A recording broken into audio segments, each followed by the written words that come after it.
And this is the December 17th board meeting of the Board of Education of the Livermore Valley Joint Unified School District. Our boardroom is open with an in-person format. However, we will continue to broadcast our meetings over Zoom to provide the opportunity for our community to observe in real time. The Board of Education of the Livermore Valley Joint Unified School District is now reconvening to open session, and it is 7:07 p.m. Please be advised that our board meetings are televised on local channel 28 on Wednesday and Saturday evenings and on Monday, Friday, and Saturday mornings. We will move to agenda item 8.0, which is a report on closed session action. All of our actions approved in closed session must be reported out. And I have asked Trustee Bueno if he would please report those for us. Absolutely. Board took 3 actions. The first is in closed session. We, the board, voted 5-0 to release 1 temporary certified employee from their position pursuant to Ed Code Section 44954. The second action, the board voted unanimously in support of the superintendent's recommendation pursuant to Ed Code 48918 to approve the stipulated expulsion of student D.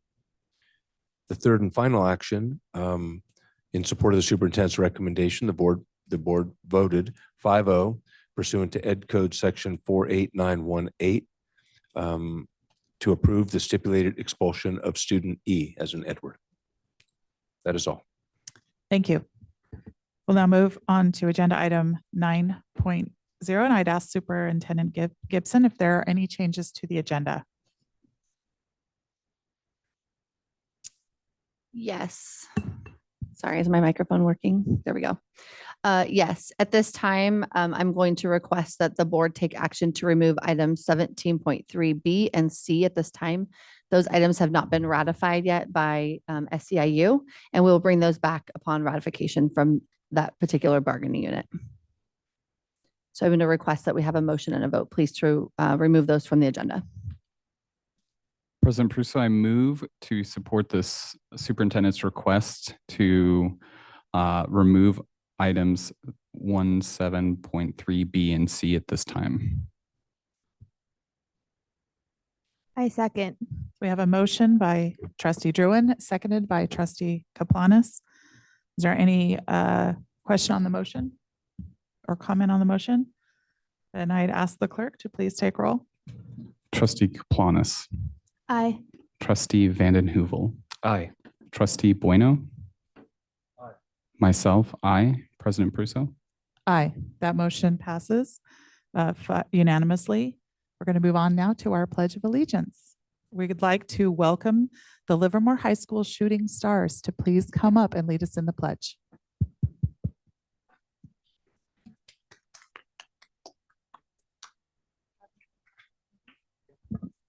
Come on up and stand up here behind.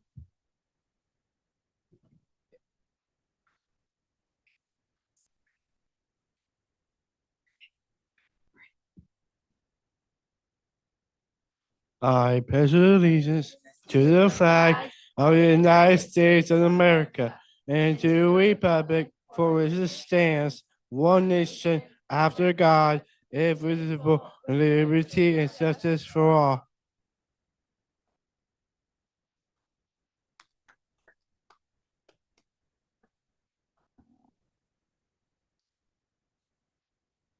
Thank you to the Shooting Stars. I believe that was our best Pledge of Allegiance, and it is a high bar.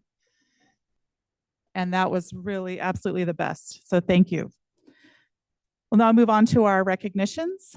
We'll invite Principal Muhammad, come on up.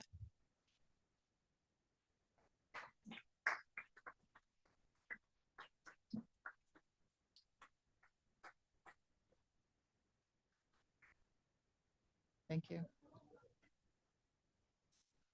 Okay. I like having my assistant right here.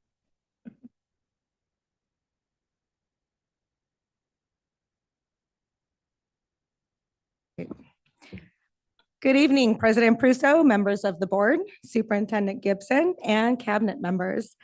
Thank you for the opportunity to recognize outstanding students and staff at Livermore High School. Shooting Stars is a program at Livermore High School dedicated to fostering inclusion, teamwork, and meaningful connections among students of all abilities. A cornerstone of the program is the Shooting Stars cheerleading team, composed of students in the special education program.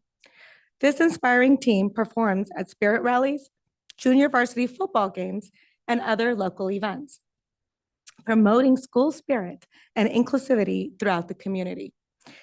The idea for the Shooting Stars cheerleading team came as a way for Livermore High School to foster an environment where students of all grades and abilities can participate in spirit activities, showcase their talent, and strengthen the sense of unity within the student body.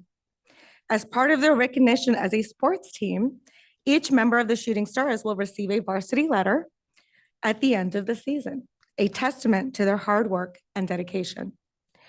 At its heart, Shooting Stars is about creating a school community where every student feels valued and supported. Participants gain personal growth, leadership skills, and the joy of making a positive impact, exemplifying the very best of what it means to be a cowboy. The student participants with us tonight from grades 9 through 12 are Craig Walkup,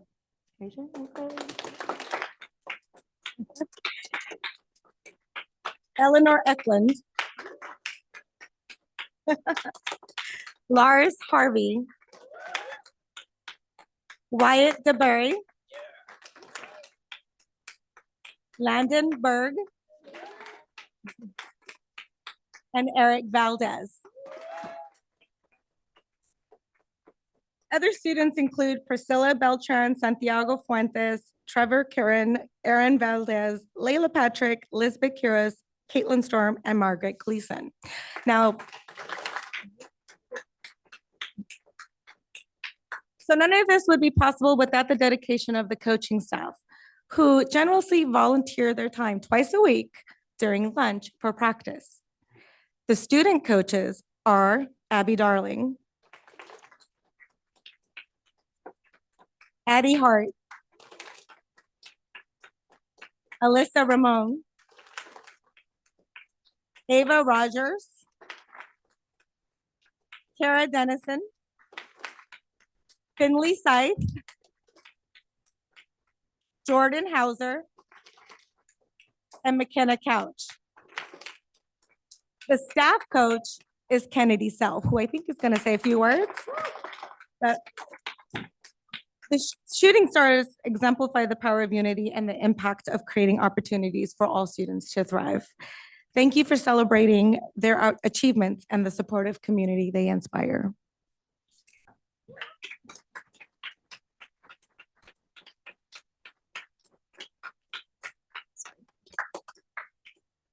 Hello, I'm Kennedy Self. I had the opportunity to be a part of this team when I was in high school, and it meant so much to me. The program was ran by Tracy Dreyer and Julie Wright, and it was created by Erica Grudel. They really set the standard for the inclusions for the students at Livermore High School, so that was really awesome to experience. So when I came to work at Livermore High School and I saw that no one had volunteered to coach yet, I was excited that I could potentially be a part of the program again. I was even happier that the staff at Livermore High School was even more enthusiastic to let me take over the program. I just wanted to say to all the students that your classmates, teachers, and I are here to support and encourage you every step of the way. We believe in you and everything you are capable of achieving. Thank you for being who you are and for allowing me and all of your friends to be a part of your lives. You are truly amazing, and I'm so grateful for each of you guys.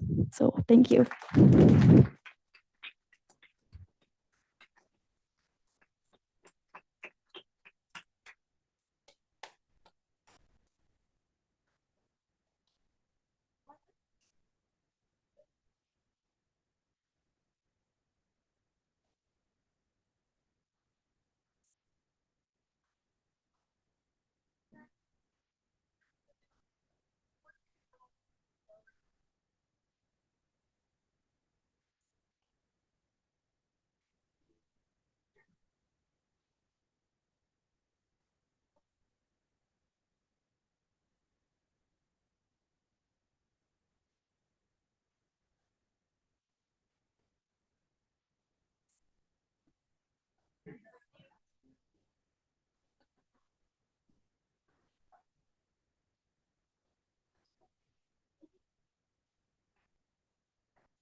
I've been told that the Shooting Stars perform at the Livermore High School basketball games. So anyone who is interested in watching a performance, that would be a great place to catch them.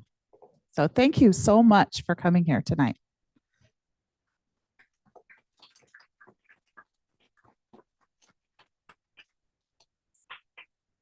Now we're going to invite Principal Starkovich. Where is she? Oh, there she is, from Lawrence Elementary for our next recognition.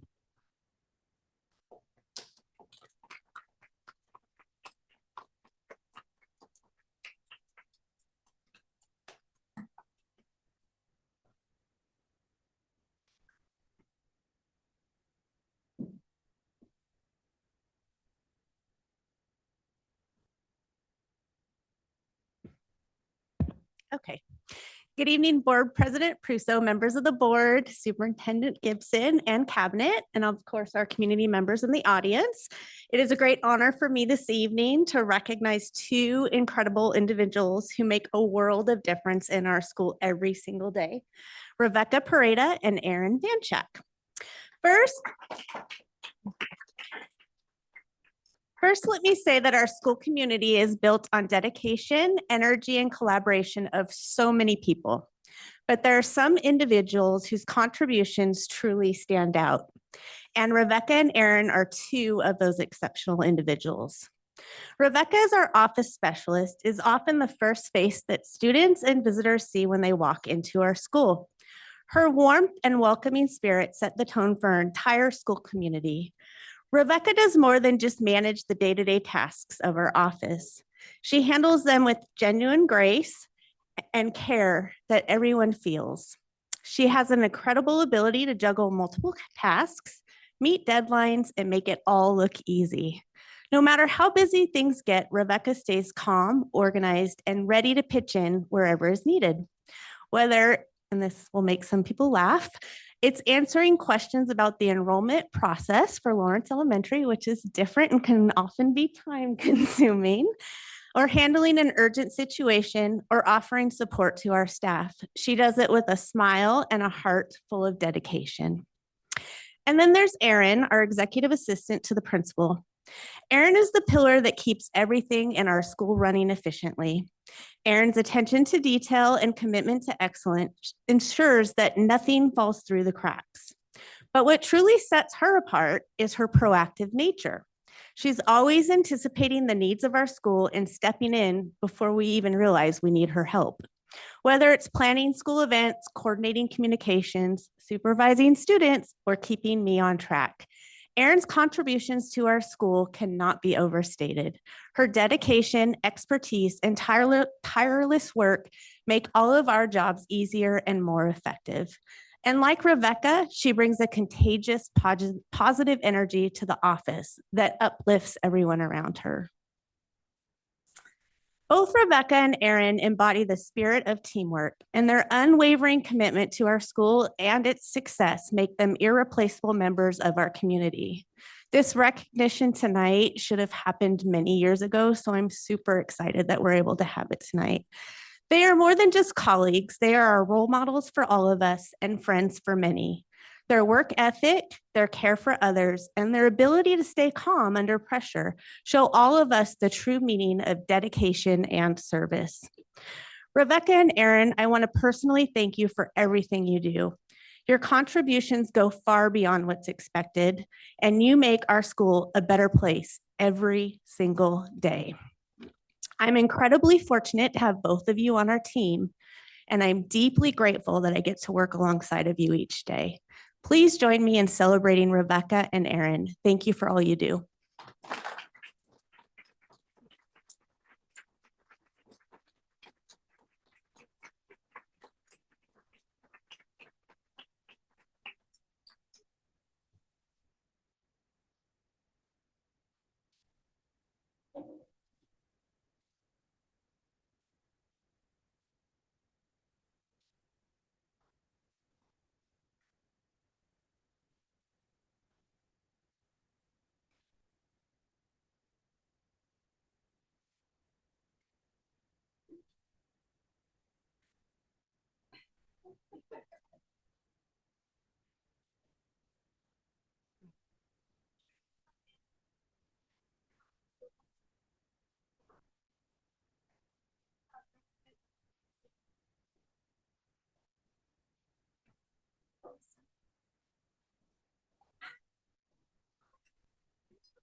Right.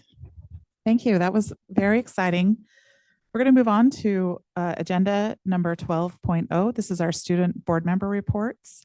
We have two student board members who belong to our comprehensive high schools. We have Addie Hart from Livermore High School and Gabriel Benitez from Granada High School. And we're going to invite Addie to go first because today is her birthday. What a great way to celebrate your birthday is to be with us tonight, your best friends.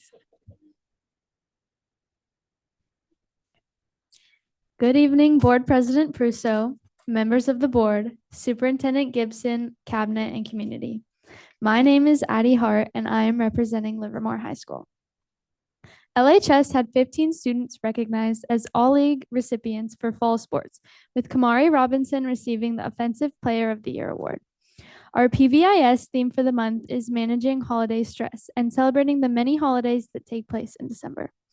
Lowe's donated time, labor, and over $2,000 in materials and supplies in order to help beautify the campus with drought-resistant flowers. This would not have happened without the efforts of junior Lillian Speckenauer. Our fall play, Putnam County Spelling Bee, was sold out every night and was a huge success. The Family Resource Center is sponsoring a winter coat drive. If you have a new or gently used coat, please bring them to Livermore High's main office. Choir will have their holiday performance on December 13th. Our winter instrumental ensemble concert will also be performing. Our leadership class participated in this year's Shop with a Cop and had so much fun helping all the kids shop for Christmas gifts. It was so heartwarming to see the smiles on so many of the children's faces. Students are getting excited for winter break while preparing for the end of the semester. Good luck to all students on their finals tomorrow. Thank you.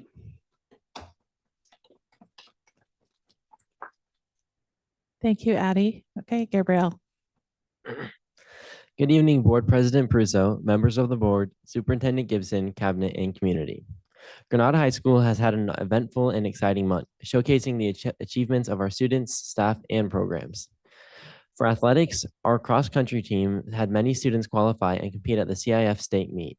We also celebrated National Signing Day, where we had students committed to schools such as ASU, George Fox University, CSU East Bay, CSU Fresno, St. Mary's and St. Mary's College for baseball, Auburn University for softball, and Clarkson University for volleyball. For academics, college applications are wrapping up for seniors, with early decision results starting to come in and many students receiving acceptances. But this week, students are focused on finals as we close out the semester. For leadership and recognition, Haston Chen was honored as the November Rotary Club of Livermore Student of the Month. Additionally, we recently had our WASC visit, during which our school received high praise, particularly highlighting the work of our leadership class. For arts and music, our music program continues to excel in competitions, and our drama department is currently performing A Christmas Story to enthusiastic audiences. For community involvement, Mr. Willis, our beloved PE teacher, had the honor of serving as Grand Marshal in the Livermore Holiday Parade. Granada's vibrant community spirit and accomplishments continue to shine. Thank you for your ongoing support. Stay classy.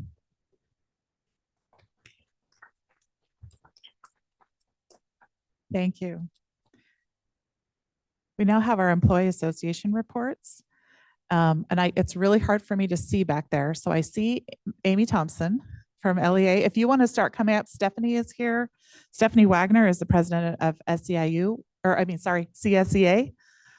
You can come up next. Is there anyone, is Kirsty Governor here? No, okay. And also just as Amy's getting settled, our SEIU president is Kirsty Governor and our CMC representative is Lily Lopez. And we also have our LEA vice president, Tara Lutz. Okay, we'll turn the time over to Ms. Thompson. Thank you. Good evening, Board President Prusso, members of the board, Superintendent Gibson, and Cabinet. I'm Amy Thompson, President of the Livermore Education Association, representing teachers, nurses, counselors, psychologists, speech pathologists, and teachers on special assignment. A very warm welcome to our newly elected board members, Christian Vanden Heuvel and Dina Kaplanis. Like, oh, where does everybody sit now? It's discombobulating. Thank you for volunteering your time to serve our students. We look forward to working with both of you. This Friday is the end of the first semester for our comprehensive high schools and nearly marks the halfway point for this school year.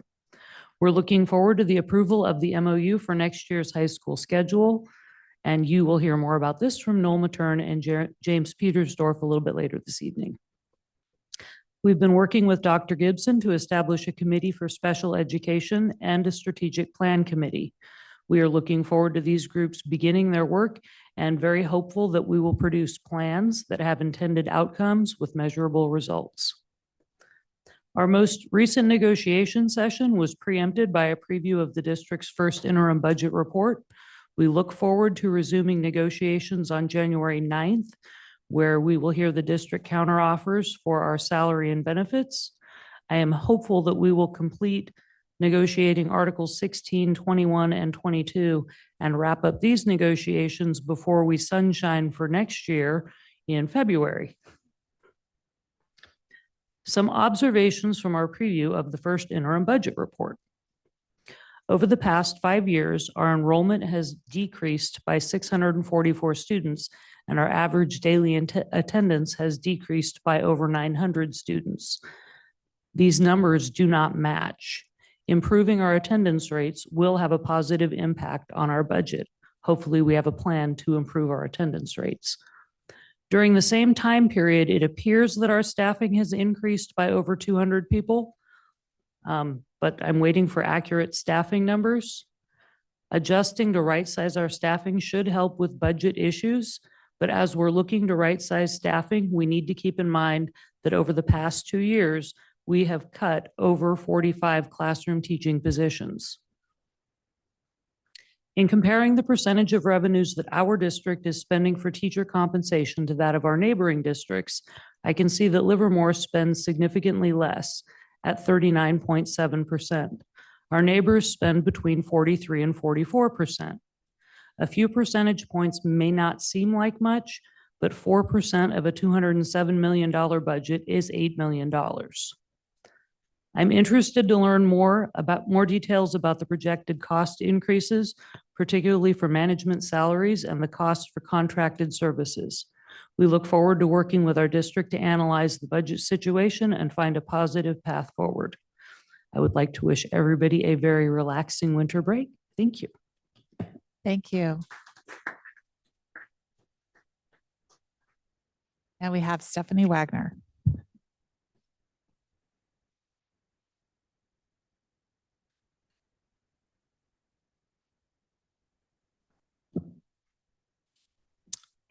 Good evening, President Prusso, Superintendent Gibson, board members, and cabinet. My name is Stephanie Wagner, and I am the California School Employees Association president. Our members include accounting analysts, accounting specialists, administrative secretaries at the district and school site, benefits leave specialist, bookkeeper, campus supervisors at the high school, career technicians, child welfare attendance aides, child welfare attendance specialists, community liaisons, data and assessment specialists, data specialists, special education, district receptionists, executive assistants for the district, for principals, expanded learning assistant, expanded learning site leads, facility technicians, health technicians, human resource specialists, instructional assistants, instructional specialists for the computer lab, instructional/PE specialists, intervention specialists, IT administrative assistants, IT specialists and IT data specialists, IT technicians, library media specialists, network technicians, office specialists, outreach recruiters, paraeducator for adult transition, paraeducators for special education, payroll specialists, preschool program instructors, property control technicians, registrars at the high school, registered behavior technicians, senior office specialists at the district, transportation specialist, senior program assistant, speech and language pathologist assistants. We have a lot of different job classifications and a lot of people who do a lot of different things within CSCA. I wanted to thank Christy Wong and Yanira Guzman for being part of our school board and for all the hard work that they put into it.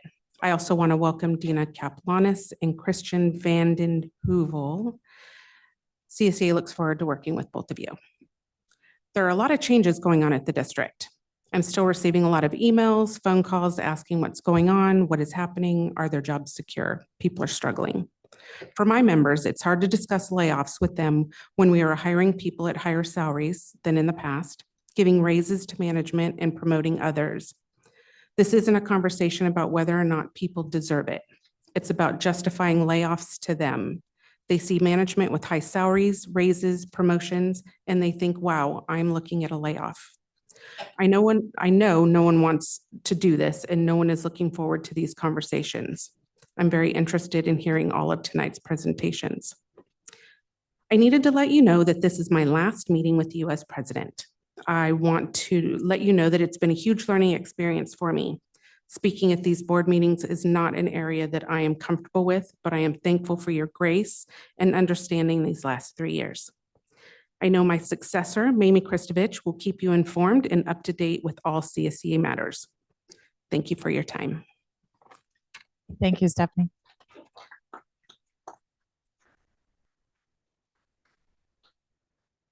We're now going to move on to our public comments on non-agenda items. So if you would like to address a topic that is not on this evening's agenda, now is the time to do so. We ask that you limit your comments to 3 minutes and that each speaker may speak once.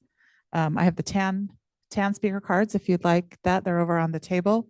And I have 2. So I will invite first Alexandre Izarez. I'm going to get it right one of these days. Izarez. Thank you. It's been a while. Welcome. Push the button. There you go. And you have 3 minutes. I'll remind you when you get close to the end. Okay? Perfect. Good evening. I'm here to address an incident that happened recently at Granada. My son shared that he overheard a teacher making disparaging remarks about Christians after the election. According to him, the teacher expressed hostility by saying she wanted to kick Christians and throw Bibles at them, even using profane language in the process. I haven't attended a board meeting in over a year, and I've kept quiet about a lot But now our faith is being attacked and I can no longer sit silently. When I brought this to the attention of the principal, I was informed that an investigation took place, but the response I received was deeply disappointing. I was told that no staff member made the comments in question, which frankly feels like an outright dismissal of my son's experience. As a parent, I trust my son's account. It's disheartening to see that his concerns and by extension, our family's faith are being minimized. This incident speaks to a larger issue, accountability. We have had many issues with teachers in this district since my own school board run, and there has been minimal accountability. Teachers are entrusted with creating an environment of respect and neutrality where every student, regardless of background or belief, feels safe and valued. If the roles were reversed and a Christian teacher or student had made derogatory remarks about another group, the response would undoubtedly be swift and severe. Respect and fairness must apply equally to all students, and it is this board's responsibility to uphold that standard. Furthermore, in light of recent events, including the tragic school shootings that specifically targeted Christian schools, it is more important than ever to address these issues. Hostility or bias toward any group, including Christians, must not be tolerated. Protecting our children means fostering a school environment where no student feels unsafe, marginalized, or targeted. I would also like to congratulate both of our new board members, but have one comment for Christian Vanden Heuvel. As a pastor, your role carries additional responsibility to uphold the principles of faith, fairness, and morality in every sphere you serve. As someone who carries both spiritual and civic responsibility, your role demands accountability and transparency to those you now represent.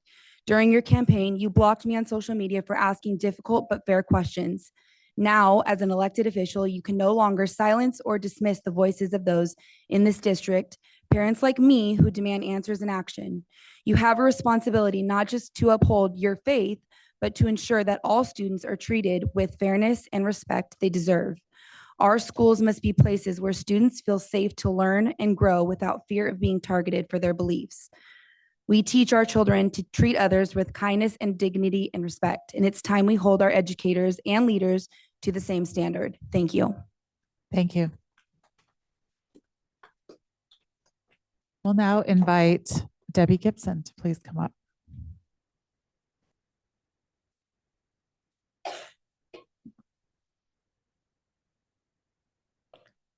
Good evening, board members.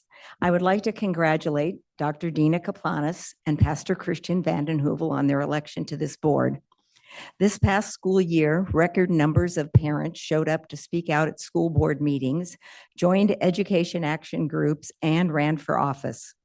For the first time ever, the crisis in our classrooms superseded political affiliations and united fathers, mothers, and grandparents. These concerned parents and grandparents ran for every position from mayor to governor in order to protect children and the rights of parents to know what was happening in their children's classrooms. Politicians, school board members, and school officials who were not listening to their concerns were removed from their positions and replaced by those who would. The roots of education in America had been strong in the Lord and honored by our founding fathers in every way. They actively sought his involvement in their lives and forming a strong future for America. They knew the education of future generations had to be established on the Word of God if we were to be a nation of wisdom and prosperity. Without him, that is not possible.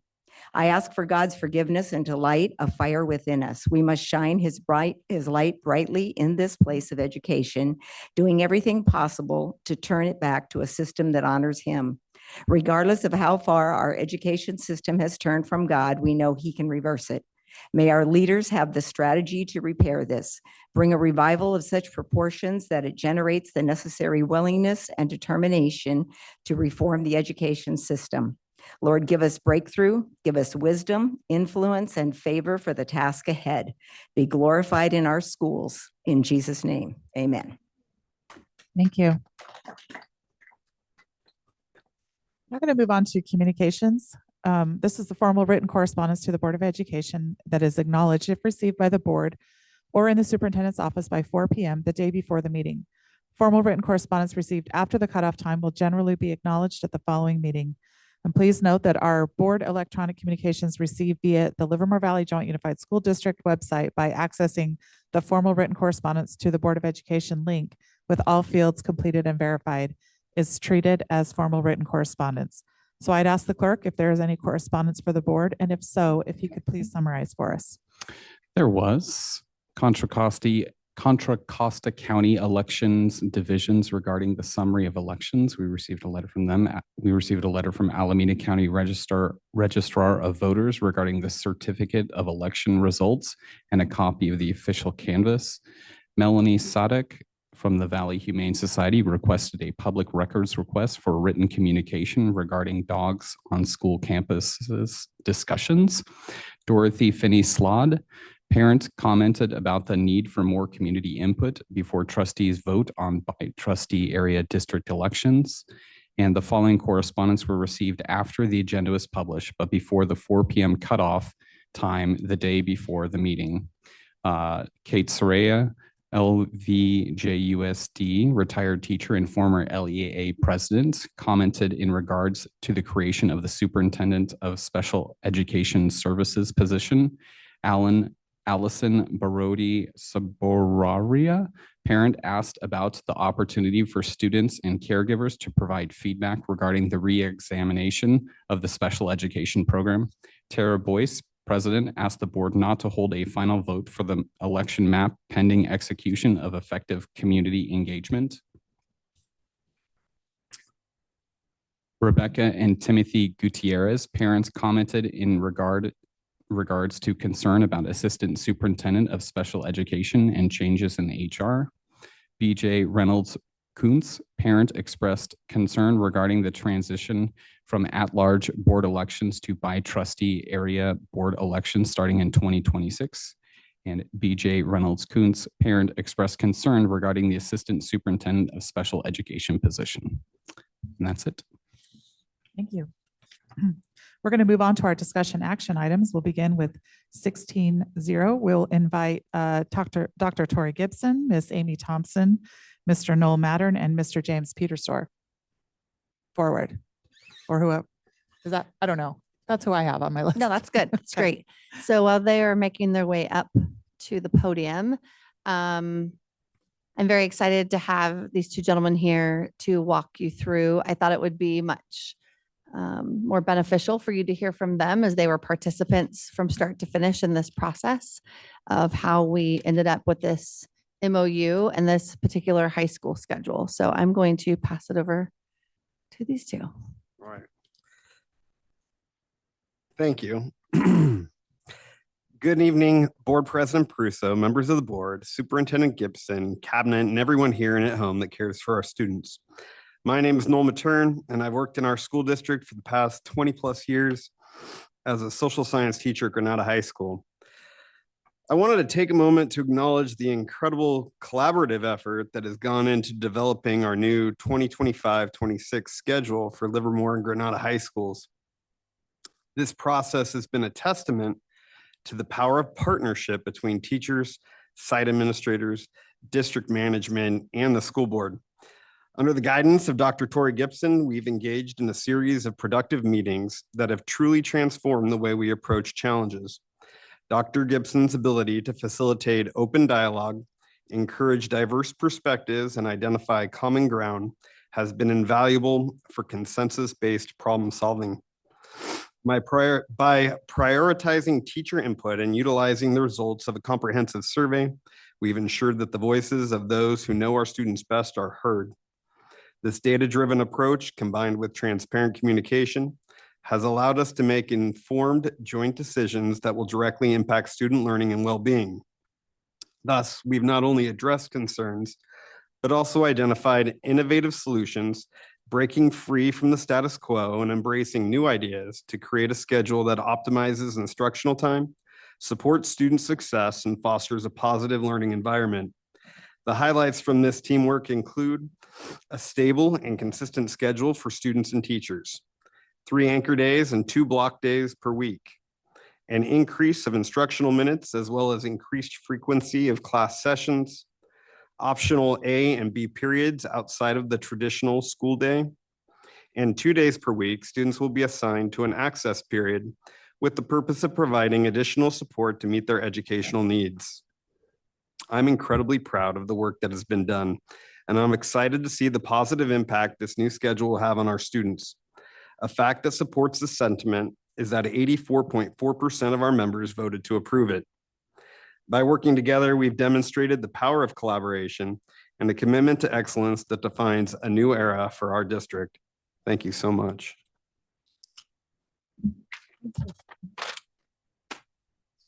Yeah. Do we have it up on the screen? We can pull up.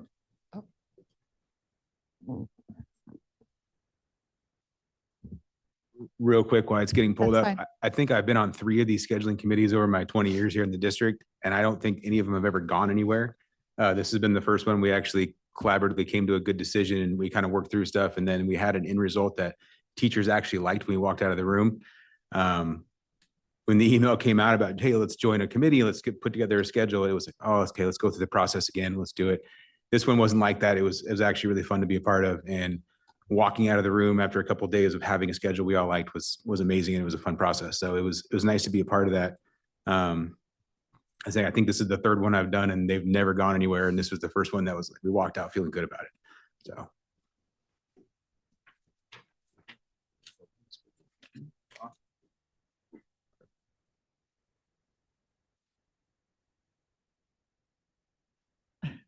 Okay, I We guess have a new we're board waiting. agenda system, so it's going to take Yeah. just a second. We'll pop it up on the screen. Hold on just a For second. everyone who's here, we have a new system for our board meetings, and I'm going to make 25 mistakes tonight, I'm pretty sure. So we're going to get really good at it. But right now we're still learning. So yeah, just appreciate your patience. Do you want the MOU or do you want the schedule? Probably the schedule. The schedule, the other one. Yeah, there you go. There we go. Perfect. All right. So the schedule on the board here, you can see we went back to kind of a 6-period day, teachers teaching 5 of 6, which is more in line with what other districts in our neighboring school districts are teaching. Over the last few years, obviously we've had the trimester teaching 12 classes over a length of a year. Now we're down to teaching 10. And then obviously this year teaching in the double block, to having a lot more students come through our doors. So this one, being able to walk it back a little bit to more of a traditional schedule for teaching wise and taking the load off a little bit there and giving it a little bit more attention. And then on top of that, kind of trying to mesh the world we've been living in the last few years with having a longer block period to be able to work with students and then still be able to see students almost every day of the week, which was a big complaint that we got, that just no one knew what day of the week it was. Is it an A day, is it B day? It was hard. So the consistency factor of the schedule and what we've been able to put together, building in access periods twice a week for larger chunks of time, to be able to help more students and connect more. I know we're still working on some of the details on how that's going to look, but looking at this compared to other district schedules, I think ours is better. Honestly, I think it's good. And I think we took the best of what we saw out there and we kind of made it our own, and we turned out something that's great. That's great. Thank you. Don't go anywhere, but we do have a blue card on this. Jerry Yellen, if you would like to come up, maybe just move over for Jerry. And then if you'd stay in case we have any questions for you or comments from the board, that'd be great.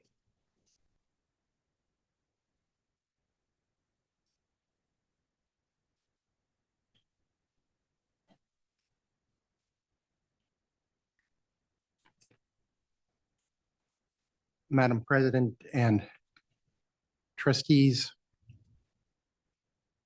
Madam Superintendent, I'm here tonight not to complain about the schedule that's been selected. I think it's great that you worked one out with the teachers. Where were the parents? Where were the parents? Now, every one of us here have attended high school, if not graduated. We all had different schedules that we lived through. We're all here today. This schedule is important, but I've talked about governance before. It's not just important what you decide, but how you do it. And I don't see that here. This is a wonderful concept, and I hope the schedule works. I have faith that it will. The teachers work hard on whatever schedule they have to teach. That's the nature of the jobs. And so this isn't about this specific schedule. But how much is it going to cost? Are there going to be increases in the number of students per class? I don't know. Were there public hearings to discuss the options? What other schedules were looked at?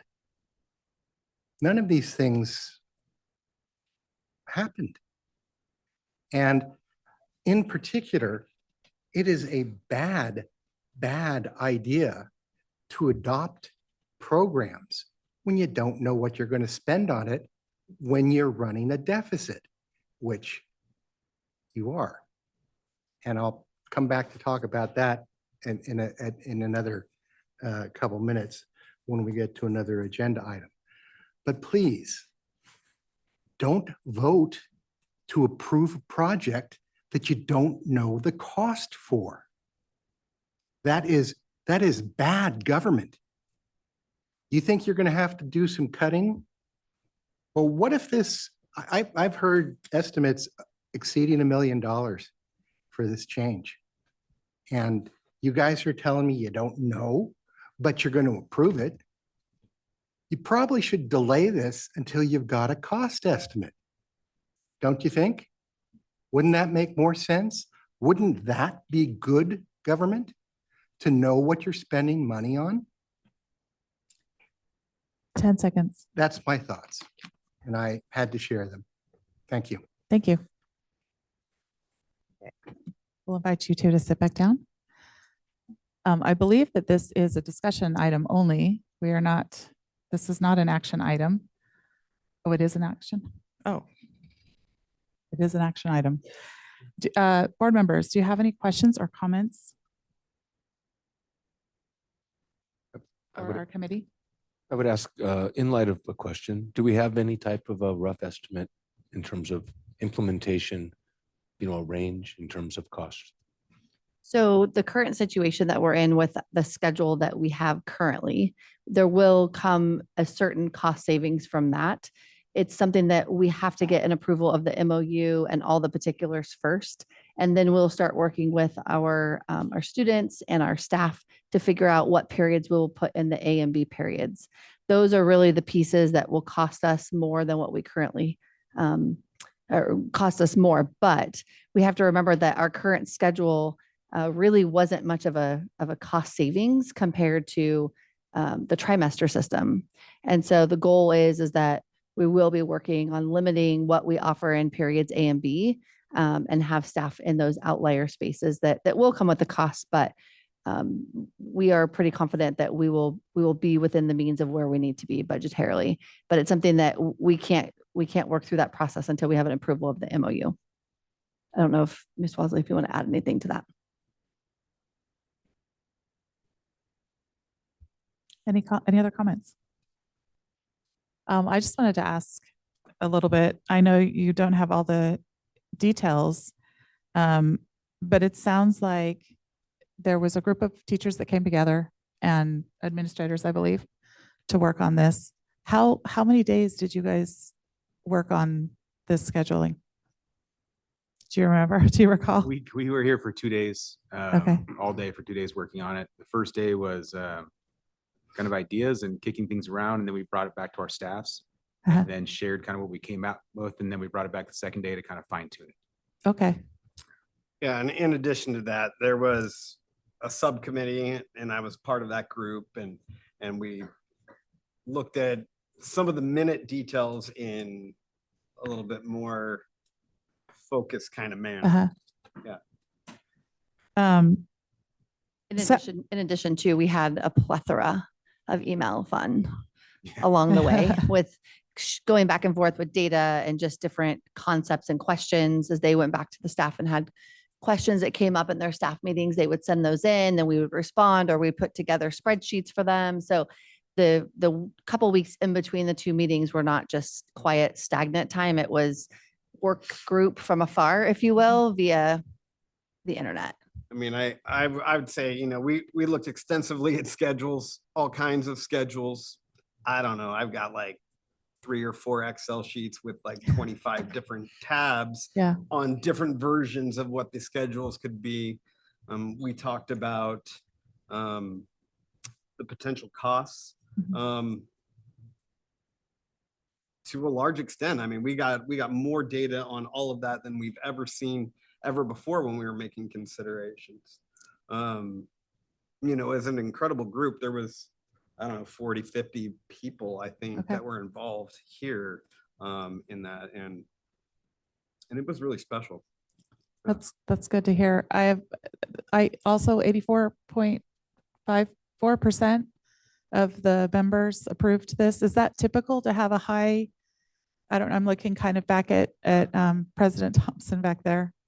Well, or maybe you can answer that question. I would just chime in that you know, the current schedule was just imposed rather, right? And so like this is really collaborative. Okay. And I think, you know, getting 84% of anybody to vote in favor of something is pretty extraordinary. Yeah. So.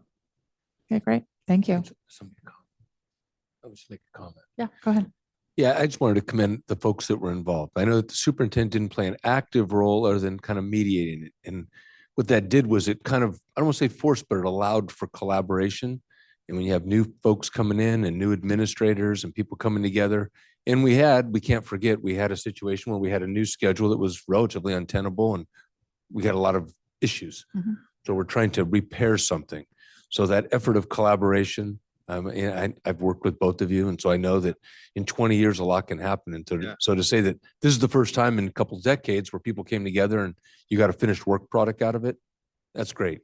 And I respect that.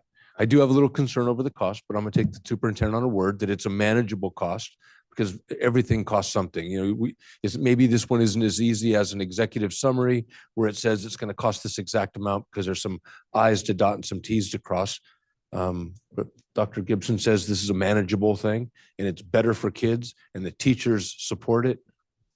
I'm going to support this. It's a great job. Thank you. Any other comments or questions from the board?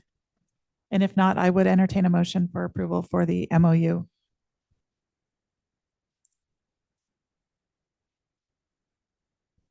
I move in support of the superintendent's recommendation on this item. Second. So we have a motion by trustee Bueno, seconded by trustee Vanden Heuvel.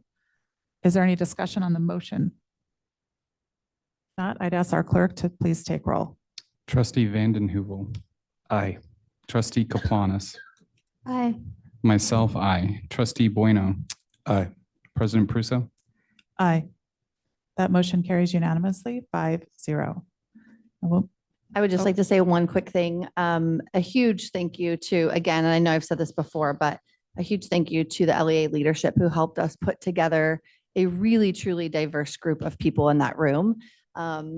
It did not go always with rainbows and unicorns throughout the 2 days. It was some good hashing some things out of wants and desires, but I think at the end of the day, we landed in a really good place. So a huge thank you to both Tara and Amy, as well as to these two gentlemen who are definitely leaders in our district with our teachers, and to the teachers who participated. We even had teachers who didn't participate in those 2 days who showed up for the subcommittee work group after hearing more about it. And so I think that's a testament as well to the work that they did going back to the sites that we did not participate in at all from the district office, and the work that they did on their own to go back and do their own surveys and bring us new data and all the things that made this effort successful. So huge thank you to both of you. President Prusso, can I ask a question real quick? Yeah. Superintendent Gibson, moving forward, is there a plan for evaluating this moving forward for how it's working for students, how it's working for teachers, and how it's working for the community? And I know we've just literally just voted on this, but I'm just curious about the next steps to see, because we just changed the schedule last year. And so now we're changing it again. And I would imagine that there may be an opportunity to fine tune or to get community input if this is not working, or to try. So I'm just curious about your perspective on that.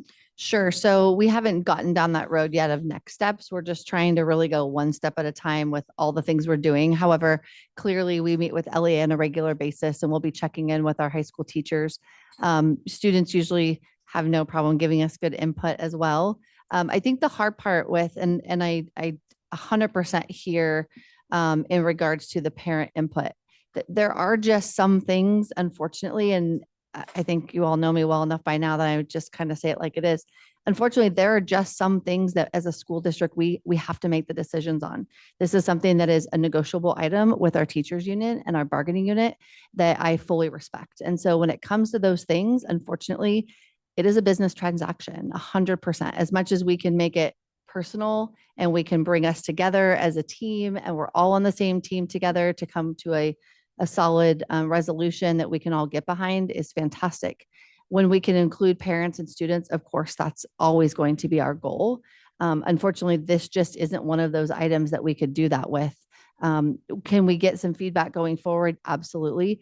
I think if I'm looking at the most immediate piece of our next steps, now that this has been approved, will really be to start looking at our master scheduling and what we want to place in period A and B. That's going to be really our next step for success, whether it's different things related to sports, music, drama, leadership, all the different things. So we'll be working closely with both high schools on those functions first and foremost. It's a good question. Okay. All right, thank you. Clarification. You got another one? Just Okay, one, go ahead. just a clarification. As we do move forward, I'm looking at this as a pilot program. We take an incremental step towards achieving it. We have good collaboration. Could we get some of the measurables as they're developed that we are looking for in, maybe in the near future, as well as when we start to see the dollars hit the line so that we can see the cost estimates? I know you have to put the package completely together and it's not all the way together. So this is your profession, so I want to respect that. But when that does develop, can we ask that we were apprised of that? Absolutely. The other piece too is, as you know, in this item, I'm going to pull it back up on my computer. As you know, the language around how this works is what we call a memorandum of understanding, an MOU with our teachers union. So this is not built into the CBA, which is the collective bargaining agreement yet. So this is strictly for the 25-26 school year. Now, that doesn't mean, I don't want to freak out parents. It doesn't mean that we're going to throw out the baby with the bathwater by any means, but that is correct in that throughout the year as we implement this, we might think, oh my gosh, why didn't we think of this? Right? As adults, we often think things look great and then we come up with something and we're like, oh, we didn't think of that. So as we move forward, we will be looking at this. I will say though, one of the things that this committee did when we first kicked off our meeting is we brought in multiple schedules from across our area. We also started looking at other bargaining unit contract language around what was in there, especially those districts that are really near to us that we compare ourselves to. So we have some really good examples of what's happening. And we have been the outlier for many decades, starting with trimester system. We were only 2 in the state left with trimester system up until last year. A lot of districts are moving away from the current block schedule that we have because of the high cost.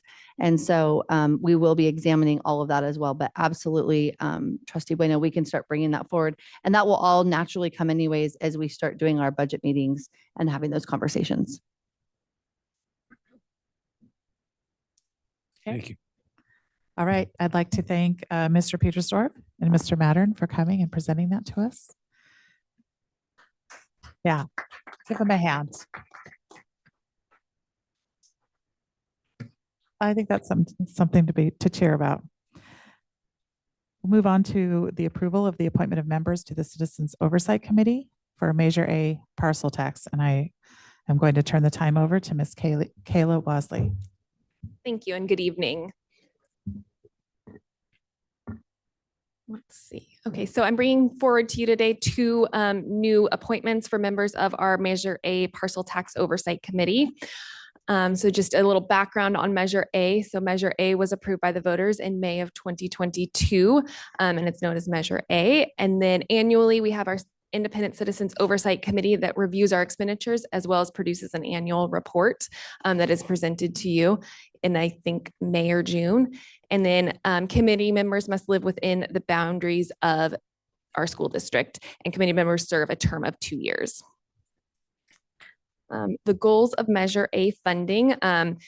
we don't have to spend money on all of these items, but these are the allowable expenses within Measure A, are to provide elementary science and TK technology specialists, retain and attract highly qualified teachers, maintain academic achievement in math, science, reading, writing, engineering, and technologies, keep classroom technology and instructional materials up to date, maintain small class sizes, keep schools well maintained, and to the extent that funds are available to maintain and support academic programs, including the purchase of instructional equipment, materials, and supplies.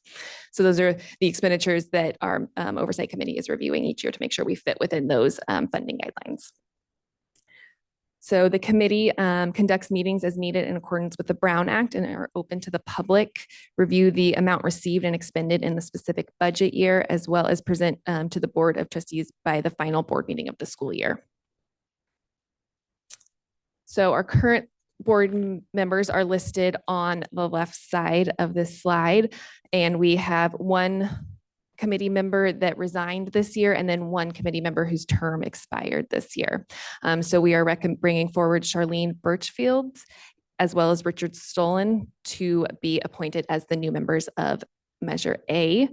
And they might be in attendance this evening. I'm not sure. Yes, thank you. There we go. Okay. At least there's Richard. And so it is the superintendent's recommendation to approve the applicants as presented and appoint them as members to the Measure A Parcel Tax Citizens Oversight Committee. Thank you. I have no blue cards on this. Any comments or questions from the board? If yes, go. I just wanted to thank all the people serving on the committee. I think that Trustee Bueno can probably speak more elegantly to this point, but I just appreciate the time commitments. I think that when the school district seeks funds from the community, that's important to have oversight so that the community knows that the dollars are being spent on what they're supposed to be spent on. So thank you. If I have no other comments, I would entertain a motion. I'll second. We didn't have it. We got to get a motion first. I haven't, there's, Sorry. The language though, it's like to approve. I motion to approve the applicants as presented as and appoint them as members to the Measure A Parcel Tax Citizens Oversight Committee. second.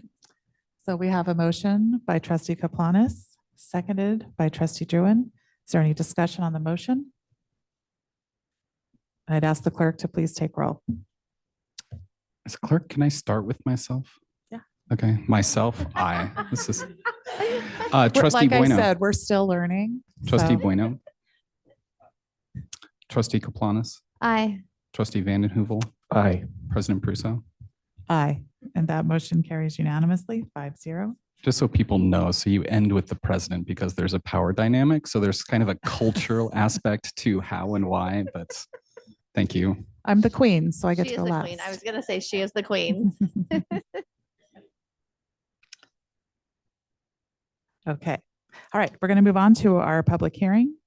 We will open the public hearing and we'll have a presentation from our demographer on the draft trustee area maps and a public hearing to gather input regarding the draft trustee area maps. So I will invite Mr. Douglas Johnson, nice to see you in person, up to begin with our presentation. Do we want to have, do we have legal counsel here? Do we want to just have Harold come and sit next to Doug? We may as well just join the fun up here, Harold. Okay, And no, just- nice try, nice try. Yeah, just as a reminder to the board, this public hearing is discussion only.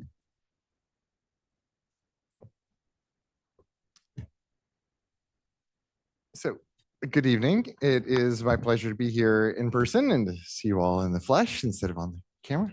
Oh, yeah, it's on. Can you hear it? Is that better? Oh, that's better. Just got to get closer, I guess. Okay.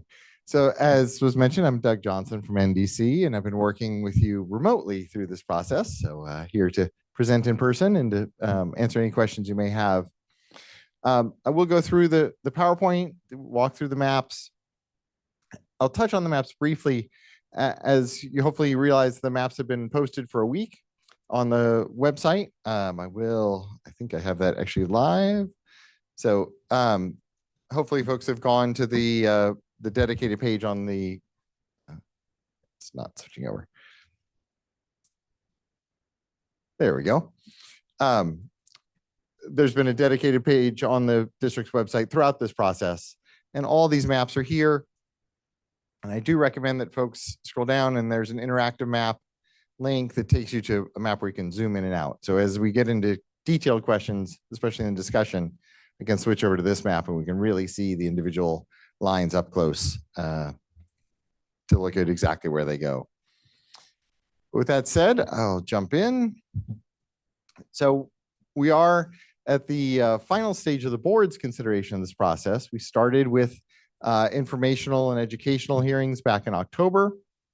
Then we released draft maps, held 2 hearings on those draft maps in November, and we continue to improve and revise those maps and look at other options for maps throughout this process. And so we have a handful of new maps to look at that were not part of those earlier discussions. And tonight is the board's action, both this discussion hearing and then the next item is actually an action item on the agenda. But as we mentioned before, this is an unusual item in that the board's vote is not the final vote. After the board selects a map, then the map goes to the County Committee on School District Organization, which through state law has the final say on making this transition and approving the map. And that hearing has not yet been set. We'll request that they schedule that after the board has chosen its map. So the county committee is the final authority adopting the map in the end.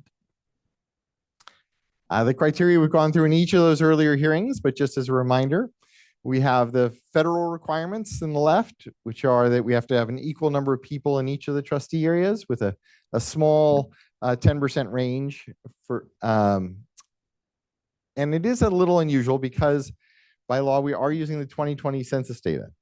Now we're here in December of 2024 using 4-year-old data. So I'm not too worried about if we're right at perfect balance versus off by a few percent, as long as we're in that statutory requirement range that the federal law lays out.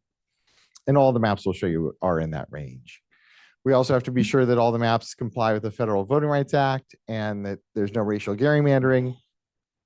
And we can confirm that all the maps are going to show you do comply with all those requirements. So after that first set of federal requirements, then come the state requirements. These are listed in priority order in state statute, and they are the trustee areas must be contiguous. All the parts of a trustee area must be connected by land. We have to avoid or at least minimize as much as possible the division of neighborhoods and communities of interest. We have to avoid or at least minimize the division of cities and census designated places. Then the fourth state criterion is following easily identifiable boundaries. So rivers, railroads, streets, things like that make it easy for the voters to understand which trustee area they're in when it comes to be election time. And then the last state criterion is to keep them compact. To the degree we can, after following the higher ranked criteria, we want to avoid bypassing one group of people to get to another group of people. The state also prohibits, as you can see in the top right, the language there, we shall not adopt election district boundaries for the purpose of favoring or discriminating against an incumbent, a political candidate, or a political party. Then if we have 2 maps that are equal on all those requirements, then we can look at trying to adjust for future population growth. But maps these days, now that the state rules are in, very rarely get to that point. So those are our statutory requirements for what these maps have to do. But as you've seen throughout this process, there are lots of ways to do that. Lots of ways to approach those different criteria. We started with the 4 maps you see here, green, orange, purple, and yellow. The green map in the top left, you can see has kind of a central trustee area 5 shown in orange. And then really a western, southern, and an eastern seat. And then in the northeast and all the rural area in area 1. Going to the orange map, it's more of a 5 regions. You can see the rural area is still in area 1, but area 1, instead of being up in the northeast, now comes down and gets kind of north downtown area of the city. Then there's a western orange seat you see there, southern, kind of one eastern, and then one northeastern and far eastern seats. The purple map, you can see has Pleasanton, and it's often a surprise to folks to learn that there is a small piece of Pleasanton that you can see down there in the corner, right down here. It's really around, for those that know Pleasanton, it's around the golf course there. So that goes with West Livermore. Then you can see a very different green seat, really a horizontal, both sides of the freeway seat. And then a downtown to southeastern Livermore orange seat and an eastern blue seat. And then yellow admittedly looks a little funny because the area 5 in orange is coming from the north through the middle of town and going out. The reason for that is that the 4 other trustee areas really match the city council districts. Now, there are only 4 city council districts and there are 5 trustee areas, so we're always going to have that 5th. But each one of those 4 only consists of territory that's in that city council district, and then area 5 gets the middle where those council districts actually come together and divide things. This unites them, plus the rural area. So those are our original maps. In the second round, at the last hearing, we talked about 3 more maps. And one of the ideas that came up from the original hearing was maybe the whole rural area should not be in one seat, that there are different communities in the north rural area as opposed to the south rural area. So these each take a different approach to the rural areas and also put more of a focus on major roads as boundaries. And then you can see in the top left in the maroon map, we're trying to get, the other piece that came out of the first hearing was trying to get 3 northern seats really following major roads. So there's not enough population up north to have 3 trustee areas entirely north of the railroad and First Street. So in maroon, we get that extra population needed by the western, the purple seat you can see there, coming south of the railroad. The other 2 stay north of it. In tan in the top right, we come across the railroad in the eastern portion. So you can see the green trustee areas north and then south of the railroad. Then in the olive map, you get 3 seats that are predominantly in the north, but in order to do that, both which is the pink and the green seats, both have to come south of the freeway to get the additional population needed to make 3 full seats. So looked at those maps and then received more feedback from the public and the board, focusing on the yellow map from the first round and the olive map from the second round. So we have a couple more maps. The goal coming out of the yellow map was that there were to divide the rural area of the freeway. So yellow was one of the original maps. So all the rural area was in area 5. So the request was to try to split that at the freeway. And then there were 3 neighborhoods that kind of were divided by the yellow map, largely for population balancing reasons, but to try to see if there were ways to put those together.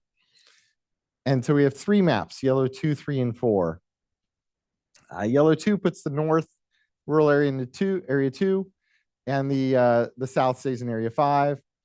And then in order to make up and trade off for that population and put neighborhoods together, you can see the arrow there where the neighborhood around Portola Avenue gets put together. Otherwise, it's essentially the same map as yellow. Yellow 3 does not fix that Portola Avenue neighborhood. Instead, it gets a clearer boundary between 4 and 5. You can see if I go back to yellow, it kind of veers off the major road there and where we're between 4 and 5. In yellow 3, we're using Concannon there, much cleaner line. And that is made possible by putting the north area into area 2. Then yellow 4 attempts to address all 3 of those concerns. You can see the cleaner line between 4 and 5 following the major roads. We get the Portola Avenue area put together. The way that works is that area 2 comes farther south. It comes down to, Mines Road. That's the road there. So area 2 is picking up both the north rural area and coming down to Mines Road to pick up that area. It is a large population deviation, but again, while being that close to 10 is pretty much as close as we want to get, the data are almost 5 years old now. So it's not really a representation distortion there. So those are the variations that came out of the discussion about the yellow map from the last meeting.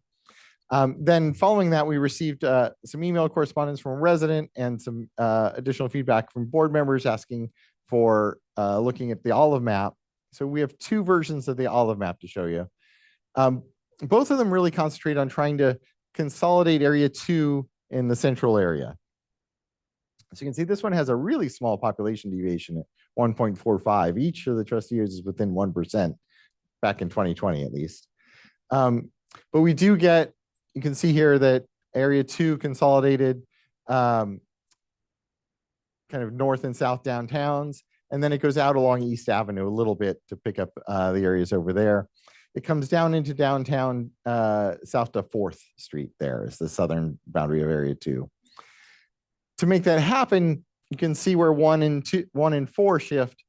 So 1 comes down, gets the Granada High area, that region around there. You get a little bit of an unusual U shape there in area 4, which is a compactness concern. But remember, compactness is last in the criteria. So if we can be a little bit non-compact if we're putting a community and a neighborhood together and following major roads. So that's all of 2. And then all of 3, the last of the new maps, you can see this takes that southern area 4, but shifts it over to the east. So we're getting the Buena Vista unincorporated area and that area on the south side of East Avenue all into area 4. Because that area is in there now, we don't have to wrap around. To make this work population-wise, though, there are lots of small changes that I can go through in the interactive map if you want to see them in detail. But area 3 comes a little bit south. You can see, again, we're going to Mines Road there in the north. There's a little bit of a triangle in the north side of 2 there. You can see around, what is that, Livermore, on the east side of Livermore Avenue. It looks a little odd, but actually we have a bunch of community input from the city's process and then a little bit of community definitions here. And that area was not part of their definition in North Downtown in that north area. It is a distinct neighborhood. So we're not breaking up a neighborhood with that triangle there. And then what else here? Oh, and then in order to make this all work population-wise, area 2 in the middle comes down to 5th instead of stopping at 4th. So it's just 1 more block south for area 2 in order to make up for losing the area south of East that it had before. And then you can see we have the nice Cone Canyon and Holmes boundary there between 1 and 4 in this map. So again, I'm going through these very briefly because they have been posted for a week. Hopefully folks have had a chance to look at them and review them in more detail. And I'm happy to go back and really zoom in on any of them that you wish. But again, we've got the 5 kind of non-yellow, non-olive maps that are still available. Nothing's ruled out at this time. They're certainly legitimate and viable maps at this point. And then we have the 4 yellow maps, each kind of taking small adjustments to try to unify those neighborhoods and to divide the north and south rural areas. And we have the various olive maps trying to consolidate that area 2 around the downtown and central portion of the district. So that's my quick presentation. Like I said, I expect and I'm happy to engage in discussion about any maps you want to focus on. One thing I do suggest, especially when we get the action item, is there's a lot of maps. So don't feel like you have to walk through and eliminate anything. Just focus on what you want. We don't have to vote on each map. We only have to pick the 1 map that you want to move forward with. Okay, thank you. I'm going to open the public hearing for this item. And before we have a discussion, we do have a blue card on this, and that is Marilyn Dykstra. She wants to come up. Dykstra, sorry, Marilyn. If I pronounce your name wrong, please just let me know.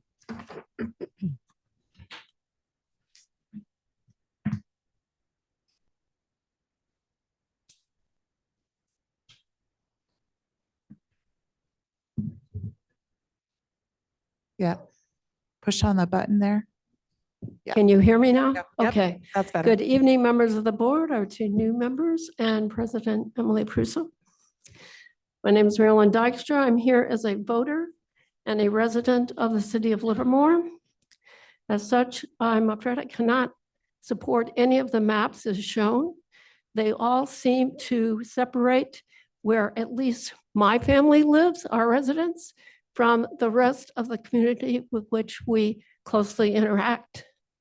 So I ask you to please pause a decision on voting districts for Board of Education trustees until you can acquire more research and more data concerning the need for voting districts and the boundaries of voting districts.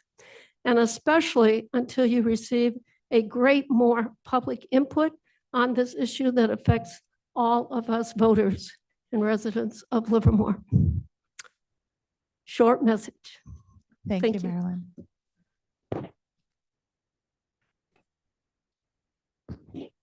Okay.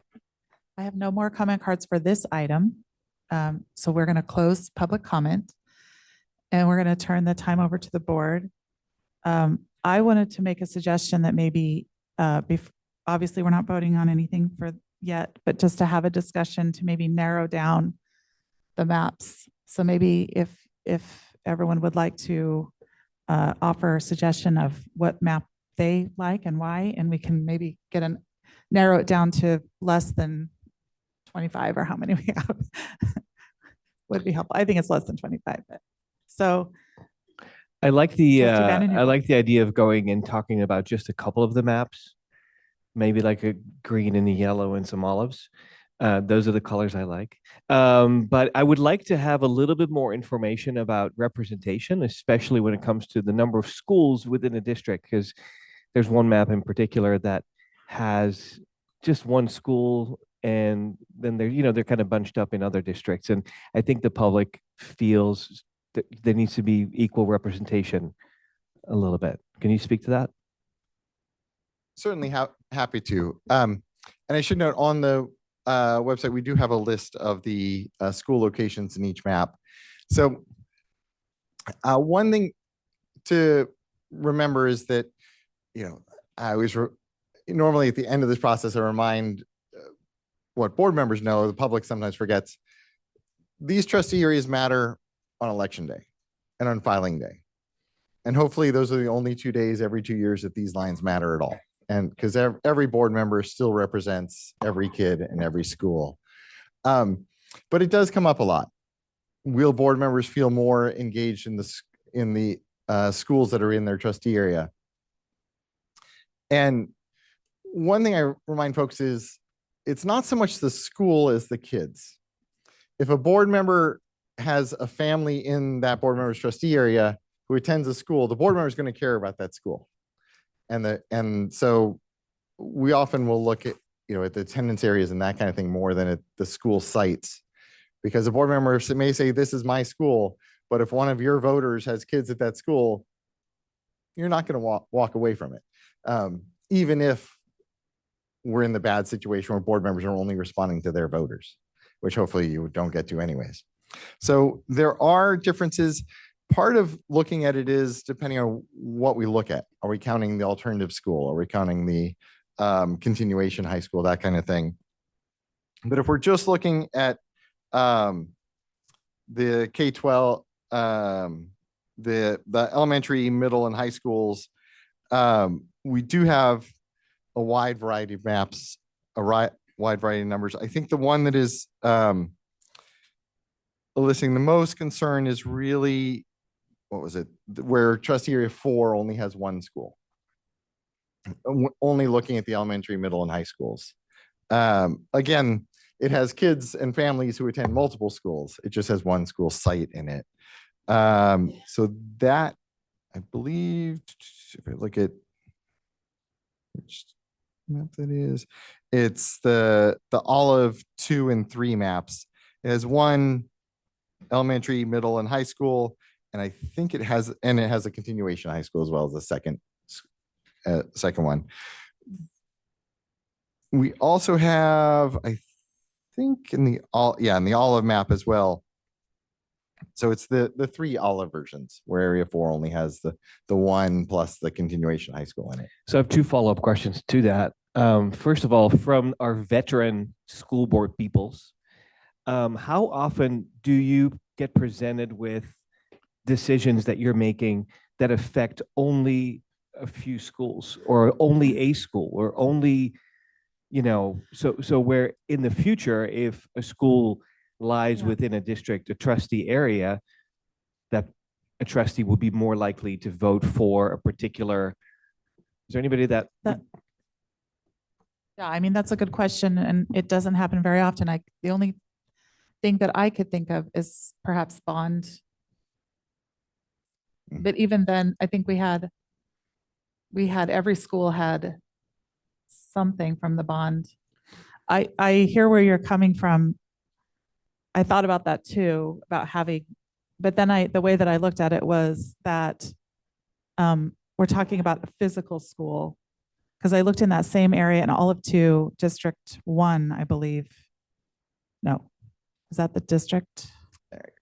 Yes. It's 4. Sorry, 4, District 4, even though Sunset physically is the only school in the district besides Stillval and Vineyard, the folks in that district all go to Smith, Mendenhall, Joe Mitchell, and Granada. So you're really representing all of those schools. I mean, if we're talking about the difference between the physical school and the people who attend those schools, that's kind of how I looked at it. I actually made a little chart for myself because I just wanted to see where I had the schools physically that were in those districts, and then also just the boundaries of the schools that go in that district. And it's at least in Olive, I did it for Olive 2 and Green because those are the two maps that I like.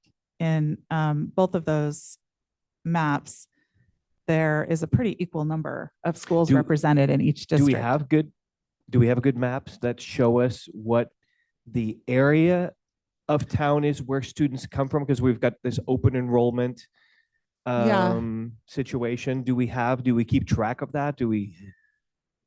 So I did ask that we would have some information on, because we are an open district, what is the percentage of students who attend their home school? Do you have an idea of that?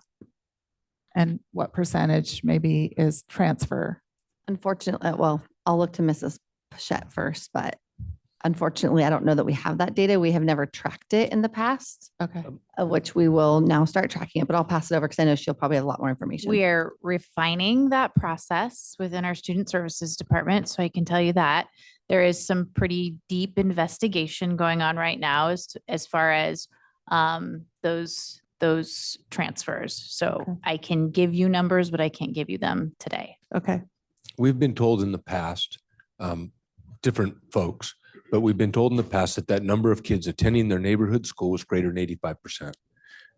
Yeah, that's what I and there was kind of a give or take, but it was greater. And then the displaced students was a very low, really single digit percentage of kids that are displaced. I live next to Joe Mitchell, but I am going to another school because I've been displaced. It was very, very low. Yeah. Despite the open enrollment, most kids appear, the overwhelming majority, to go to their neighborhood school. Correct. That's been my impression over the 10 years I've been on the board.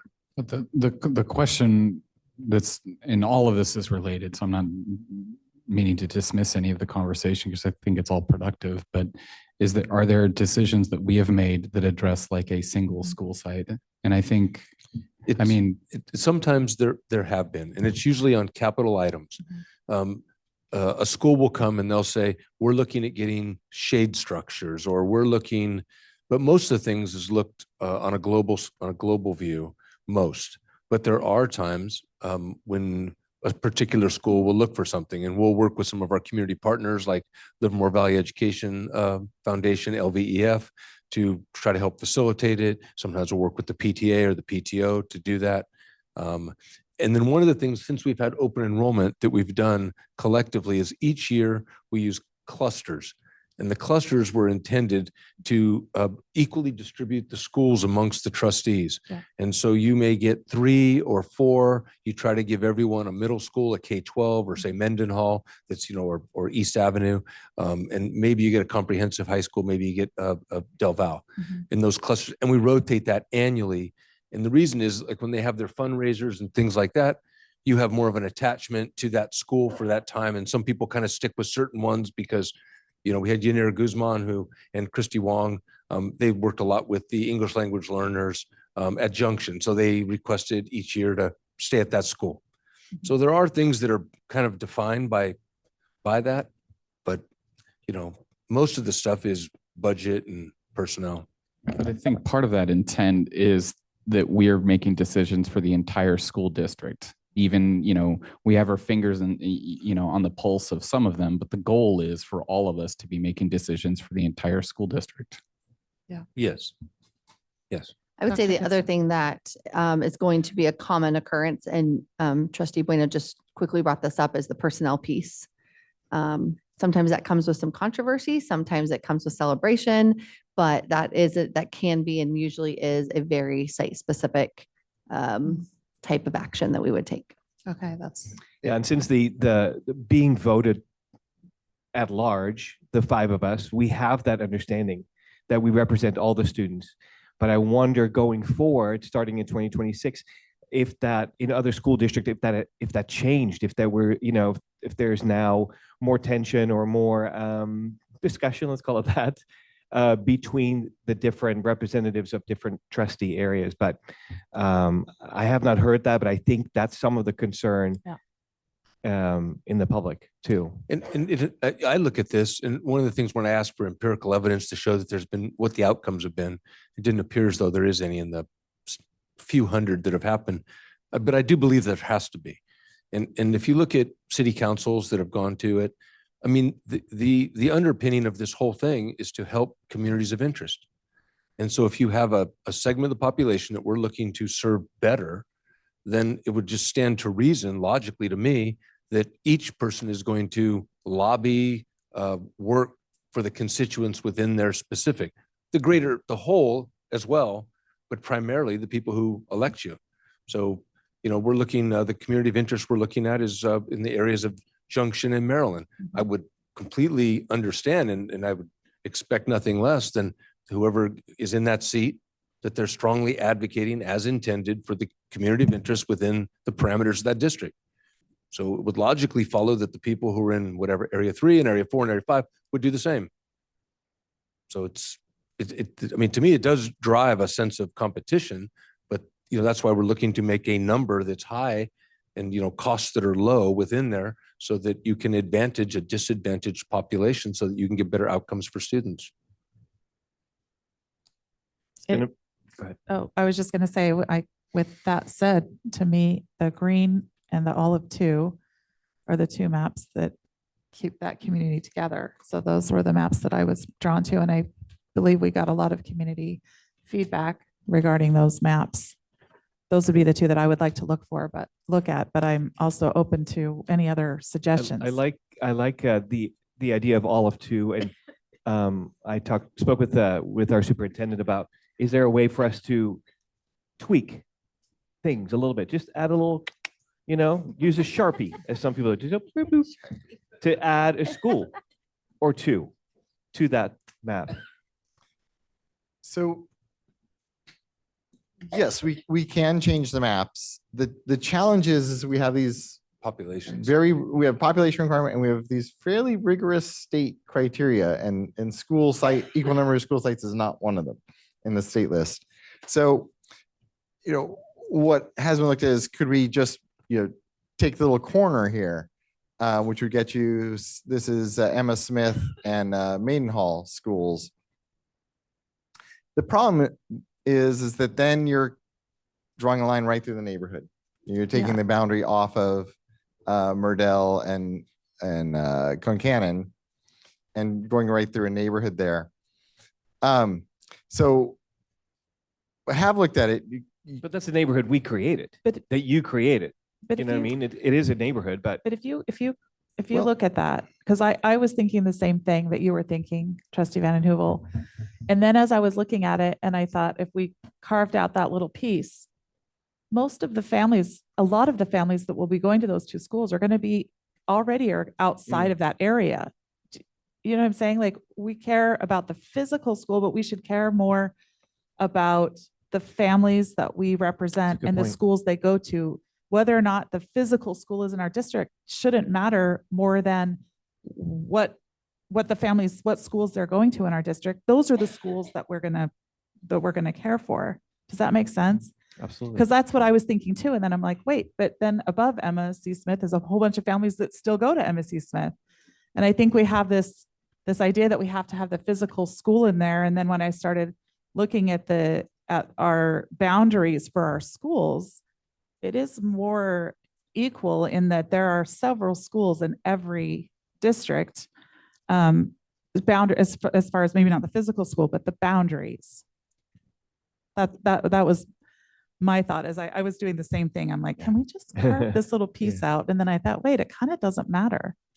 But again, I'm open. I to wish I would have looked at, Well, let me just add, given that is kind of carving through there and that raises a concern, I did look at, can we do a bigger kind of neighborhood-based switch? And we actually can, rather than moving it Smith and Main Hall, we can actually move Granada and Mitchell. And there's the river basin that runs through here. the Arroyo, yeah. The Arroyo, yeah. Essentially, everything from the Arroyo over would go into 4. And then everything from Holmes and Concannon, all this would go into 1. So it's a big change. That would move, it would also get rid of the U shape, Yeah. which would be nice. So 1 would pick up all the area west of Mundell, and then Concannon and Holmes, and in exchange, lose the whole area from the Arroyo to the west. So that would move 2 schools, and the Arroyo is one of those. Remember the clearly recognizable features. It certainly is. It only has a couple of roads across it. So that. But that sounds like a whole nother map. It's only changing those 2 trustee areas, but it is a big change. Yeah. Without a doubt. Right. Yeah. And we already have 78 or so maps. I will say 12 is a lot, and it's a lot to go through. We've had 50 to 60 before. So, but yes, it would be it is a rather large change, but that's because it would avoid that state criterion concern. I think one of the hard parts for us is when you look at the interactive maps, no matter what you layer on here, I think the one thing that is really obvious is just how close together all of our schools are located. And that just is basically showing the growth that we've had from the center of town over the course of many, many, many decades as we expand further out. I mean, if you think about it and you go up into the Springtown area, I mean, how long ago that didn't even exist, right? So I think that's the hard part is they are so close together. Now, if we could pick up schools and move them, we'd clearly probably really truly spread them out in our community and make them a truly much more neighborhood schools, which in suburbia world, when they're building suburbia and Roseville and Rockland, because I've watched it happen when I lived there years ago, that's what they do. You put in a ton of housing and they plop in a school right in the middle. And there's a park and a school and all the functions. But unfortunately for Livermore, that's just not how we're constructed. Okay. Trustee Bueno. Yeah. I'm gonna say, I wish I'd read I went back and I looked at the law portion of it. And I tried to extrapolate, as you eloquently did very quickly. These are the points. These are the salient points, and this is why we do it. My understanding was we're doing this to avoid litigation. Well, that's like maybe not even tertiary to the thing. This is something in order to gain better service to communities of interest, to dissolve inequities, and to help boost people up. So when I look at that through a different lens, I liked green. I think green met most of the bullet points that you mentioned. Continuity or contiguous areas and not dividing neighborhoods. And there's some things that maybe could be a hair cleaner, but I would be splitting hairs there.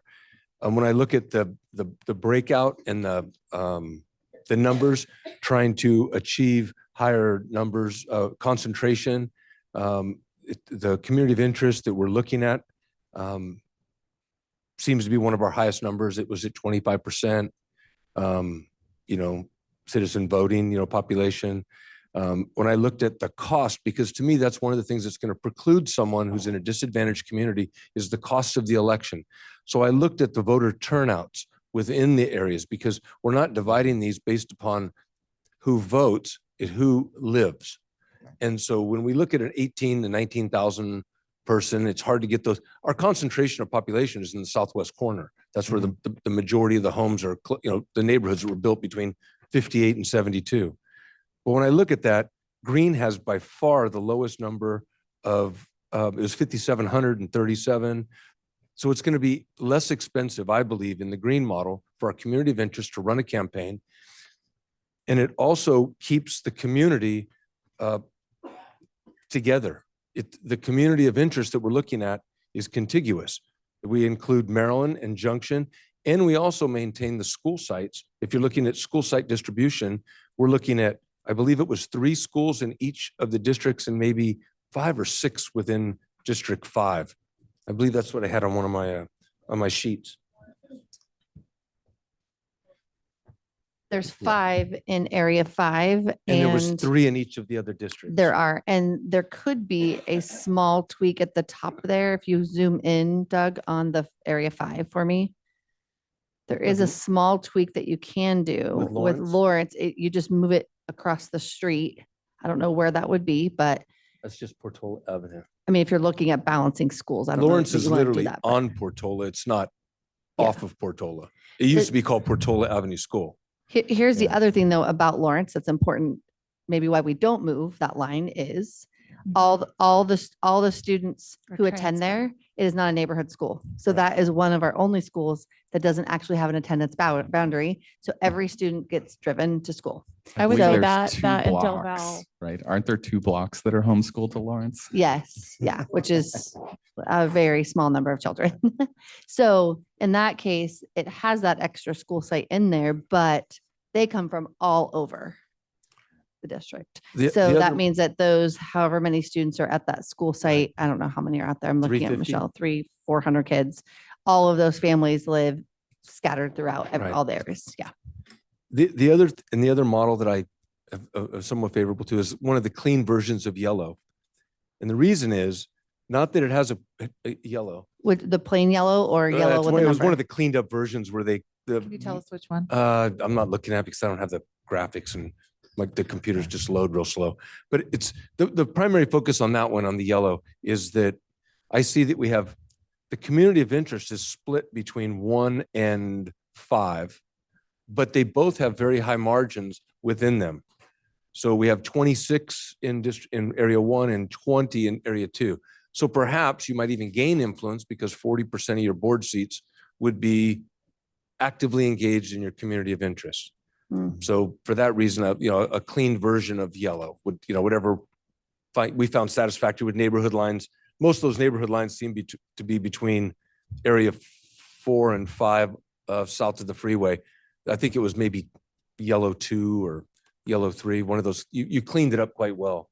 Yeah. But I think, in my opinion, the green seems to hit every check mark in the criteria that you mentioned. And in addition, it equally distributes the school sites amongst the 4, with the exception of the community of interest. And the community of interest would actually gain influence by having 5 or 6, a disproportionate amount of schools within it. And their voter turnout would be because of voter turnout, they would have the least cost of an election. So I think we could make the most impactful statement and serve the COI.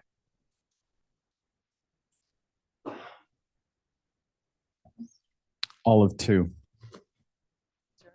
Okay. No, from the initial maps, green was really the only one that I viewed as possible from the original maps. But at this point, if we're just trying to identify which ones we're interested in, I'm most interested in all of 2. Okay. What about all of 3? Oh, I like all of 2, 3. I also like the green. All of 3. For me, all of 2, having had a chance like you to knock on a ton of doors, that U-shaped sort of made sense to me. Like it just fit with who we meet there in those different areas. So I like the District 4 U-shape for all of 2. Do you mean the pink U shape?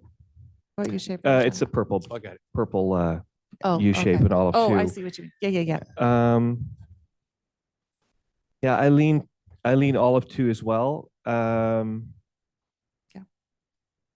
I don't hate green. So that helps, right? Isn't that what you said? We should just say Yeah. what we didn't hate? Yeah. Okay, good. So I I'm feel like I'm hearing, doing good. I'm hearing all of 2, green, and the cleaned up yellow, whatever that is. And all of 3. Oh, and all of 3. Yes, I think we have 4 so far. We did okay. We didn't do great. We did okay. Wait, I do like the yellows, but which one are you thinking? I like the yellow too. If that's I'm looking He's at put it. it on No, I there. got it on here now.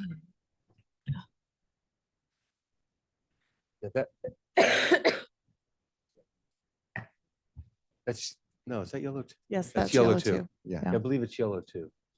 Just for those watching on Zoom or whatever, the odd southern boundary here that jigs and jags all around, that's the city border. So folks there will be aware, if they're in the city, they're in the green seat here. If they're out of the city, they're in the orange.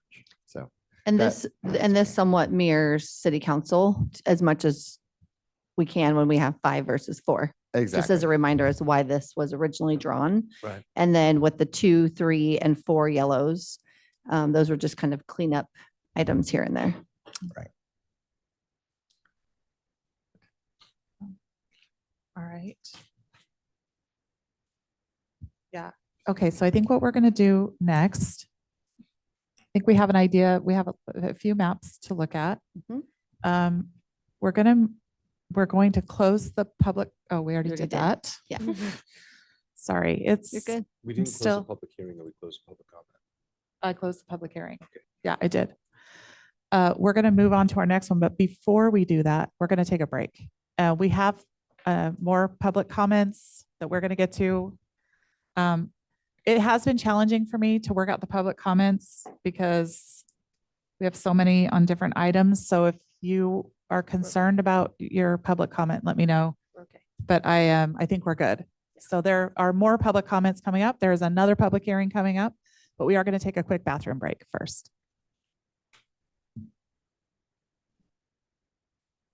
Recording stopped.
Recording in progress.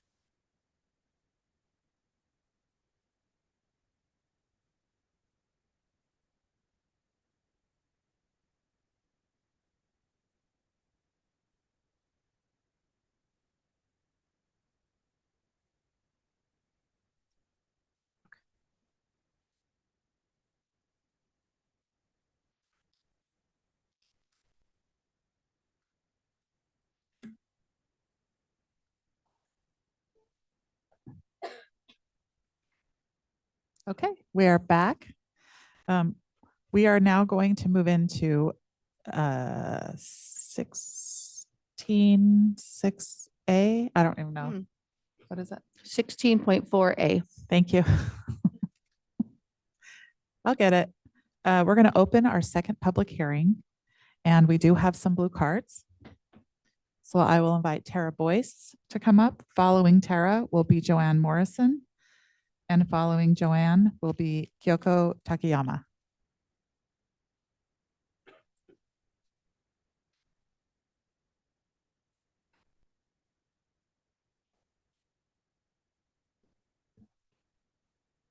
Welcome. I think you know the drill. I do, and it's way past my bedtime, so Okay. no niceties. So I have written very long letters to sitting board members, the superintendent, associated people in the community who care about this issue greatly. The underlying theme of my letter, though, for those of you who had read it, I hope it came through, is that community engagement in our school district is at risk here in Livermore. Exhibit A, 2022, failed to pass a bond. Polling for 2024 didn't even take a bond to the ballot because the polling showed it would not pass. When we just got those pretty election numbers in our packet today, it showed that 22% of people in Livermore didn't vote. They're registered to vote, they did not vote. Of the people who voted, 33% of votes were skipped for school board. So only 67% of the people who voted in Livermore cared enough to even look at names, the voter guide, and vote for school board. The effective engagement for this process has been zero, based on comments, based on attendance, based on questions asked. People out in the community, I talk to a lot of different people in a lot of different areas. Sports parents have a lot of time to chat. And most people don't even know that it was happening until I talk to them about it. So I understand we had a community engagement program. I understand that Ms. Dawson worked very hard to use the outlets available, but the reality is the communities of interest we're talking about, they're still unknown. They're theory. We think we know who they are. We think they know where they live based on flat data. But do we? Did anybody go out and talk to them in their space? Did we go out and talk to the parents at Junction who are important members of that community? Did anyone go talk to the parents at Maryland? I connected with the PTO president at Maryland, and nothing was done within the school site. And I'm at Junction, so I know it wasn't done at the school site there. So my request to the board, and based on the questions tonight, there's still a lot of open questions. There's still a lot of things each of you does not understand about the maps. To choose a map to send to the county tonight is irresponsible, too early, and even if we are held to a 90-day timeframe based on when we kicked off this puppy, you still have more time, right? The 90 days can be extended under the law, and I welcome that conversation because we have not gotten a demand letter. We need to explore 20 all seconds. avenues. I see it. Thank you. We need to explore all avenues to make sure we talk to people. We produce maps that actually show us our community of interest. And I would hope in Livermore, we have more than a single community of interest that we care about in this process. Thank you. Thank you. Joanne Morrison.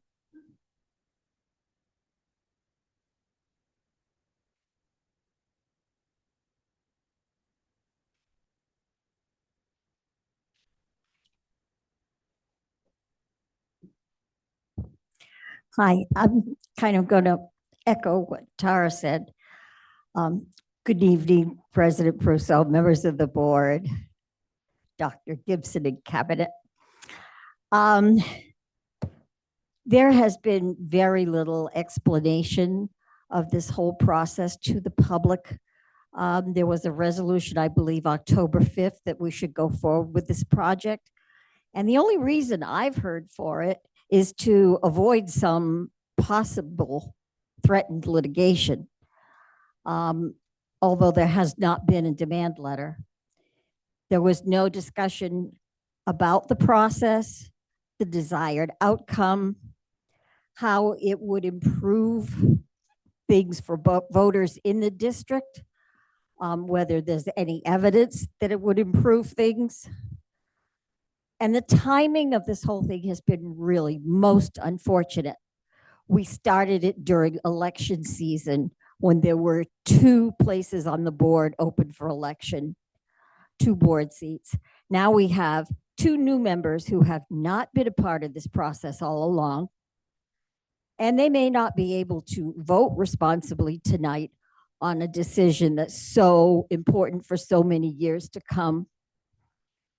We have a very full agenda tonight as well.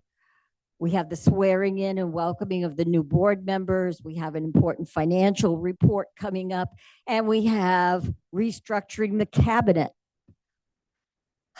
I feel like we're rushing to meet a deadline that's a self-imposed deadline and not a real one. As I said before, as has been said before, there has been no demand letter. I think we should pause for 30 days. We're not at the 90-day deadline yet anyway. I think we should look at what other districts have done that have transitioned successfully. I think we should have a town hall type of meeting where the public can have more meaningful participation. We need translation into Spanish. We need outreach to the Spanish community. Has that been done? How has it been done? Does it look like it was very effective? So will delay cause liability? In 30 days, we're unlikely to receive a demand letter from anybody. And if we did, it would cost $30K, but it's worth it to have a 20 better seconds. process and better results. And finishing within the deadline does not guarantee that we won't be sued. For example, was this meeting properly noticed by folding it into the agenda for the board meeting? I don't know. We need to ask that question. You could be sued on that. That's Thank your you. time. Kyoko?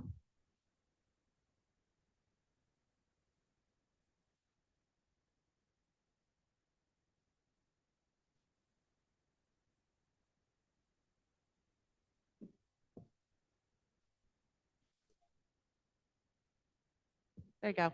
Okay. Good evening. My name is Kyoko Takayama. I'm a community organizer, and I engaged Alameda County and Livermore City Council's redistricting back in 2021. So the one thing I can tell you is, yes, I agree with previous 2 speakers. Outreach was not well done by any means. However, to get those communities' voice, it is super difficult. So the demographer just told us that the northern part of the Portola is not part of the Hispanic communities. However, the part of them actually is. The reason it doesn't show up is mostly the outreach effort was successful amongst white and wealthier population, but almost zero input from the Hispanic community. And that is the community I work with. So with La Familia, I conducted a door program with Alameda County, knocking doors on those population. So I did not talk to those population, but the community is extended to over the north side of the Portola. And I have actually submitted my community of interest for them, and that is pretty accurate. To me, the most vulnerable community of interest should never be divided, and that's exactly what yellow map does. So I cannot accept that. And Olive 2 is the only one which actually completely protects that particular population. And that is probably your focus to actually engage and more participation from both parents and students. Therefore, I highly recommend you to take Olive 2 if it has to be done today. Thank you very much. Thank you, Kyoko.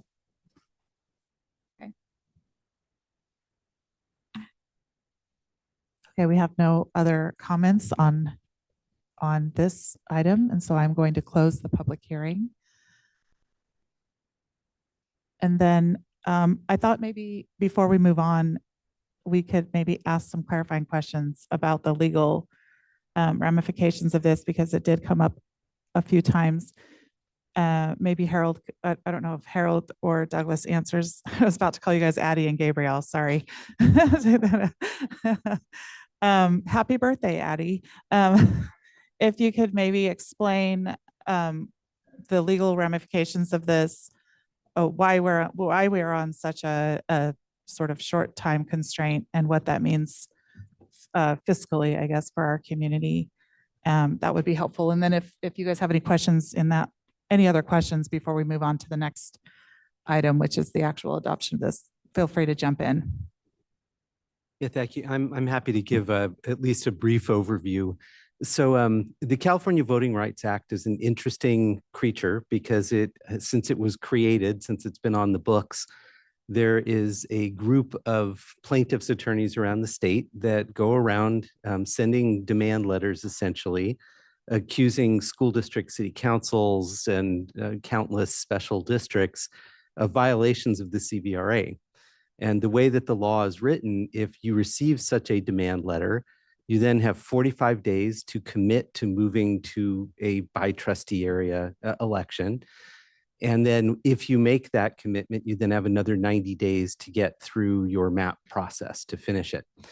And what's happened around the state is, and Doug probably knows the numbers better than I do, but when I first started doing this work, maybe 5% of the school districts in the state were by trustee area election. And now we're probably up to around a quarter of the school districts in the state because of these demand letters. And once the demand letter is sent, if you haven't started the process, as this district did start the process, that attorney is generally entitled to recover statutory fees. You heard from one of the speakers, $30,000.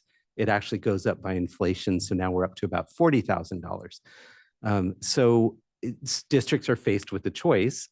Either you wait to receive one of those letters, and statistically, the odds are very high you're going to receive one of those letters, in which case you're paying the extra $40,000, or you decide to do it yourself. And more school districts are starting to do what this district did, which is to get ahead of the curve and do this. The other thing I should note is that in this county, there are two different plaintiffs' attorneys that are really maybe the two major ones in the state that have sent demand letters to different school districts within the county. One of those attorneys listed the school districts that they felt should move to trustee area elections in a letter that they sent to the Alameda County Office of Education in relation to Hayward Unified's process. And your district was one of those districts identified as essentially a potential target, which certainly caught the district's attention. Once you're in that 90-day safe harbor period, we call it, you cannot be sued for a violation of the CVRA, and one of those demand letters does not result in having to make any payment. When you get to day 91, literally when you get to day 91, you're out of the safe harbor. And at that point in time, a letter can be served on you. And again, it opens that door to potential $40,000 demand on the district. And if you don't, to the plaintiff's attorney's satisfaction, then go through the process, you may then end up in litigation with them. One of the other interesting things about the CVRA is that if you go through this process and you adopt a map, you have complied with the California Voting Rights Act. You have done what you need to do. There are questions that then can be raised about the Federal Voting Rights Act, which it's much harder to show a violation by a public agency than it is the CVRA. So the safe harbor is real. I know we also heard from a speaker about the 90-day extension on that. And again, the law is written in a very interesting way. What it says is that if somebody sends you a demand letter, you can negotiate with them to get an extra 90 days, so up to 180 days instead of 90 days.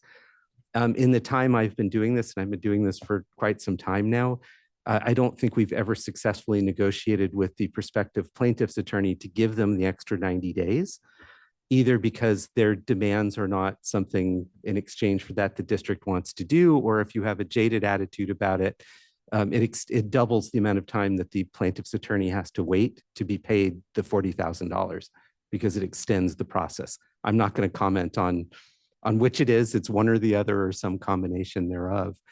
So at this point, the board had decided to move forward, as again, many other districts have. You're in the safe harbor. Once you're out of the safe harbor, you are literally out of the safe harbor. And it's almost as if you've done nothing to date, as it can just start over again with the demand on the district.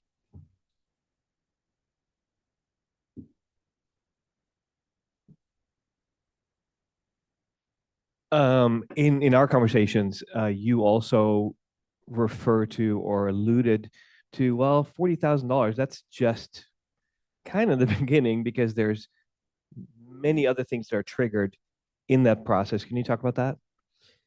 Yeah, so once you receive a demand letter, a few things happen. One is you are potentially on the hook for that $40,000.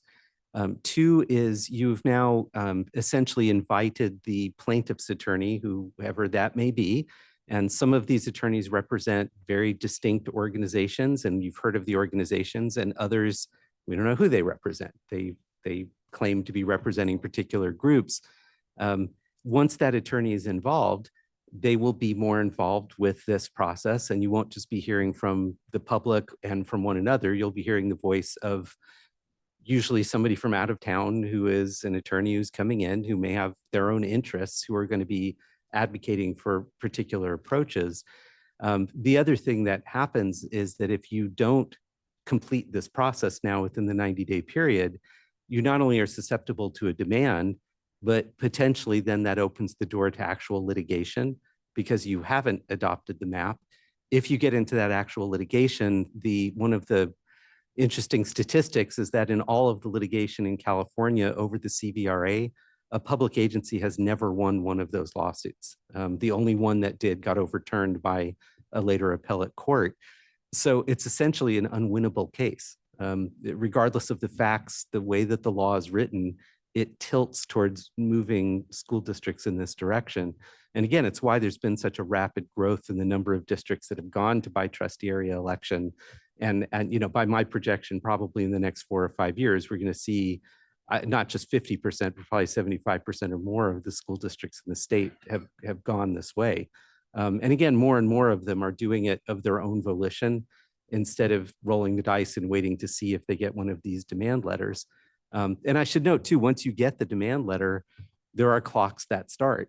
And so you're right back into that period of, okay, now we have to do this quickly. And for you, if you receive that demand and you restart the process, there's a perfectly legitimate argument. You have to go through all of the public hearings you've had again. You have to publish the maps again.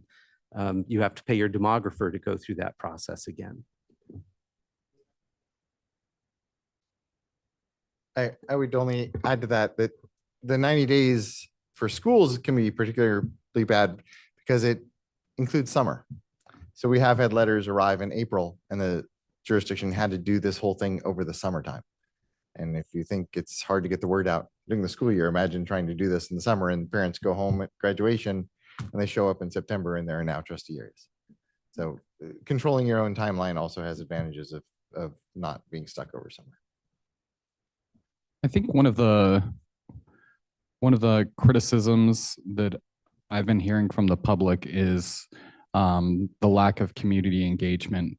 So I'm wondering if you can comment on what are some of the things that we've done that represent best practices, and are there actions or things that we as a district haven't done regarding best practices of engaging the community to understand community use of practice and engagement with the maps? Or if you're in a position to comment on that. Yeah, I mean, I think We have the Michelle superintendent Dawson. convention as well, but I can add to the 90 days is also tough. When you hear what a lot of jurisdictions do, like with the city went through in 2021, they weren't under a 90-day clock. And they still, we've been using the input the city received. They received 10 community of interest comments.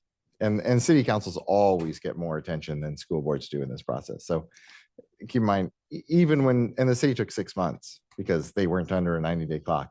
So keep in mind that you can do all you want, but it is a tough issue to get people out on, certainly. And I'll defer to Ms. Gibson to talk about what they've done. So in the board packet under item 16.4.b, there is, and I'm going to ask Mrs. Dawson if she'd like to come up to the podium as well. We did include the community log and all of the functions and where we have posted, all the different things. And she and I met today about this exact topic as we knew it was something that was being discussed across from a couple different people essentially. And one of the things that I found interesting too is that she was able, and I don't know if she has this data on her tonight, but we were able to actually look and see of all the platforms, how many times things were clicked on, read, whatever the case may be. So I'm just going to pass it over and I'll chime in too and help out. Sure. Hi, everybody. Yeah, I put together so as the attachment that Dr. Gibson referred to does kind of give a laundry list of all of the different forms of outreach that we've done since October 1st. But I've kind of summarized that, even drilled down a little even further. And so I'll just kind of go over some of that information to kind of give you some additional perspective. So in terms of, like flyers that we've put together, they've been posted to our online platforms. They've been posted on our social media. We also had support from our local libraries who posted our flyers in all of the public library locations. And that summarized all of these different public hearings that we've been having and spreading the word that way. The Livermore Valley Chamber of Commerce included it in a newsletter that they send out to their membership. So we've had additional support there. In terms of news and media outlets, we've had multiple postings in both print and online through all of our major media outlets here in town. So the Independent, the Livermore Vine, the Livermore Patch. The mayor even spoke about it on his mayor's report, which was televised on TV 30 multiple times between October 21st and November 3rd. He mentioned that we were going through this process and gave information on that. We've posted 10 social media posts over the course of the last several months. We've had 17,283 views on those posts alone, just from the posts that we've put out. And then we've had tremendous support from the city in terms of pushing out on their social media as well. So every time we've posted, they have turned around and posted on our behalf in order to get it spread even further. They also have a Nextdoor account, which we know is very active, and they have shared all of our posts there as well. And while I don't have access to their analytics, they were able to share that at least a couple of them, there was about 2,000 to 3,000 views on each post that they have put out as well. So it's definitely getting eyeballs. It's definitely been seen. Whether that generates interest or not is something that we don't control necessarily, but it is being viewed quite a lot through social media platforms and through our news media outlets. We've also done in-person presentations, so at DLAC meetings, multiple PCIC meetings, Livermore Valley Education Foundation meetings multiple times, the same with the Chamber of Commerce and the Business Alliance, which has representatives from all of the major nonprofits and businesses in town, our Faculty Communication Council. And then we've done tons of parent communication and staff communication as well. So we have staff newsletters, weekly newsletters that's been shared multiple times, the superintendent's monthly newsletter to staff, her fall newsletter, which got a total of over 20,000 views, talked about this process again.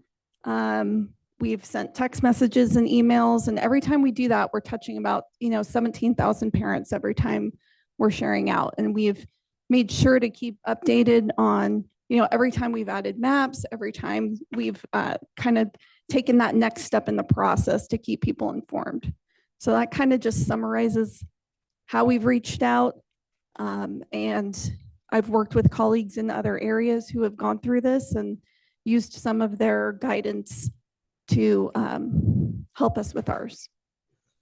I just want to add one quick thing too. On the platforms that we have been utilizing, those are also the same platforms that often generate a lot of chatter, if you will, good or bad, that end up in the boardroom, on all of our desks, whatever the case may be.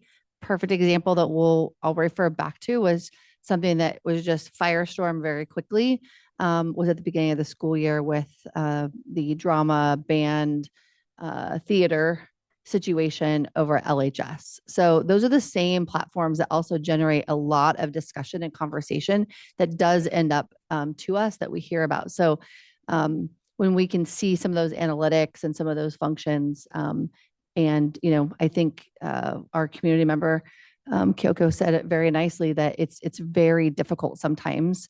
And I hadn't heard the statistic yet from about the city that they went through this process. It was longer than 90 days and they had 10. So I think it's just a topic that's really hard to do that. But we have spent tireless hours posting, rewriting, reposting, being out in the community, having discussions. I also know that as board members, you have all had those discussions. I think it's important for the community to also hear that the two new trustees, and I'll let you speak for your own, but from my perspective, we have brought you along nicely in this process. You've attended every single public hearing to date, as well as having meetings and conversations, both with me during onboarding on this topic, as well as informational meetings with Harold that our board had prior to bring you along to fill in those gaps. So I think to say that the two of you may not be prepared is a far cry from accurate. And you guys can speak to that or not, whatever you want to say. I just wanted to put that out there too. Yeah, thank you, Dr. Gibson. I would say that Trustee Vandenheuvel and myself, we were attending the board meetings when this was an ongoing discussion back since October. So we're familiar with it. And then now being on board, just seeing everything more in detail, it helps. And we have access to look at it multiple times. So I feel prepared. Yeah, I it was really helpful to sit down with you and really look at a detailed, I don't know, kind of like a cost benefit or risk reward type of situation, thinking that the benefits of voting in favor of a map today definitely outweigh the cost or the risks. I of course, based on your analysis, I also believe that the risk of litigation is very real, very imminent, and should be avoided. I think in our current fiscal climate, I want to make sure that we don't rack up any unnecessary costs and illegal costs that can easily run into $100,000 or more. And I think most importantly, I think that sticking to this 90-day deadline will not cause any harm to our community, and specifically the most vulnerable and marginalized parts of our community. I honestly do not think that this will affect them in a negative way. And in talking to, I don't know, maybe 30, 40 people in the course of the last months or month, trying to receive input and feedback from parents, from other stakeholders. Yeah, I was met with almost 100% people going, okay, that's okay. Why should I care? And that sounds complicated. And don't we have elected officials who can help make that decision for us? Can you just go and do that? I'm in not so many words, but I also don't subscribe to the opinion that it's incumbent upon our district or on Ms. Dawson to increase interest somehow in something that the public feels like fine. It sounds really fine. Even when you sit down with them for 15 minutes to kind of explain what this could do, they're like, yeah, no, sounds good. We should probably follow the law on this. Additionally, I'm convinced that there is no perfect map. Can we just say that also? Out of all these, I don't think there's the perfect one. We just don't have that. And I'm really comforted by the fact that we will have an opportunity to revisit these district boundaries as soon as 2031, as we look at 2030 census data. So, I mean, that is 3 elections, but I think we can manage. So those are some of my reasons, if that answers your question, Dr. Gibbs. Ms. Dawson, how many comments did we get from the public? I believe it was 28, or was there more? We had 29 unique Okay. participants provide feedback. I think in my mind, the question, first of all, I appreciate the clarification. You know, knowing that you didn't officially start until a few hours ago, and that's, you know, to know about your experience. Yes, yes. But then the next question is, what is the, you know, one way of approaching this is a cost and benefit analysis. If we delay until January to make a decision, what is the benefit that we are going to get? And I've heard from some community members holding a town hall, you know, may give us more inputs. But I haven't heard other unique things that we should be doing that we haven't done. Well, okay, I have, there's some, you know, more, we have done some outreach to our Spanish speaking community, but there could be more. I think for me though, the opposite of that is this is to some extent an unfunded mandate from the state to try to do this. Like I heard the comment previously, can you do door knocking? And how do we do that? How do we as a body get that information? Who in the district is you know, can we place that burden upon, and at what cost to the students? So I'm very torn on this, but I also go back to this is a state law, and I think that, you know, when I was sworn in, I swore to uphold the, you know, the federal constitution, the state constitution. And I think that, I don't know, I'll stop talking now. Yeah. Just to your point about town hall, yes, sometimes those can be useful, but you often run into the same issue of there needs to be a sense of controversy. There needs to be a sense of outrage, which you would have already seen. I'll say we just worked with Lammersville, and they were going through this process as Mountain House was incorporating. So Mountain House was, you know, talking about a fired up community. They were engaged. They were a well-to-do, active community. They were engaged in the process because they were incorporating there, newest city, and they held a town community forum, and 4 people showed up. So a town meeting can help, but usually it's informational when there is an engaged community. It really doesn't engage people on its own, and it is expensive. Are there any legal requirements for us to do to check off certain boxes? Like I've heard the workshop, like having a workshop where we all sit around and we all get to draw, we all bring our crayons and we make maps together as a workshop. Is that a legal requirement, and will we be in trouble by sticking with all the things that we've tried to engage the community? Let me answer that by saying first that what is legally required is you had to have a total of 5 public hearings. You've actually now had more than 5 public hearings. So what is required, you've done. There are some other laws about what you have to do when you're doing redistricting, which is the process that you do when you relook at the map after the 2030 census, where there is supposed to be a community meeting that occurs as part of that process. But the statutes specifically say it's school districts and other entities that are not in that process yet. You're just making the decision now. You don't have to do that extra step. There are also some changes in law that are going to go into effect on January the 1st, one of which really there's just one that affects school districts, which is starting then when you have your public hearing, you have to have it at a specific set time within a board meeting. So if you have your board meeting start at 6, you have to say on the agenda that the public hearing will start at 8. That's not the law now. It will be the law starting January 1st. But you have literally complied with all of the statutory requirements. in fairness, it's really confusing because these laws are found in, you have to look at the elections code at 3 different bodies of law there. You have to look at the education code. You have to add them up. But we've been very carefully tracking as we go through to make sure you've checked every box for what you are currently statutorily required to do.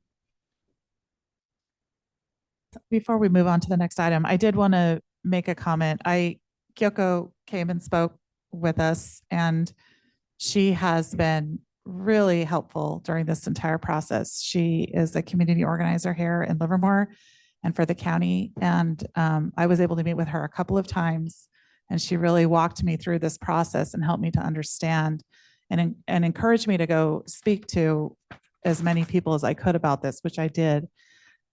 She also helped us to come up with the Olive 2 map, which is my favorite map. And I just wanted to say, I just appreciate her willingness to jump in with her expertise. And not only did she help us with the mapping, which I think has been extremely helpful, she also reached out to the community in as many ways as she could. And to me, that's just what Livermore is all about. And I appreciate her willingness to do that, and for her expertise and her being willing to meet with me as many times as she did. And I think there have been other people like Kyoko in the community who have been really helpful, but I just wanted to mention that her specifically, she has been extremely helpful in this entire process. And if there are no other comments, we're going to move on to our next item, which is the adoption of the resolution. Dr. Gibson will speak, and then we have some comments. Right, come on. I don't have anything to add at this point. I think you've narrowed it down to the 4 maps of green, olive 2, olive 3, and yellow 2. If I heard correctly from item 16.3. Can you repeat that? Yes, green, olive 2, olive 3, and yellow 2.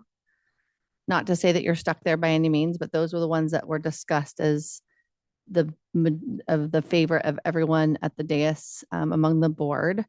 The next step in this process in item 16.4B, if the board so chooses, is to narrow it down from there to 1 map.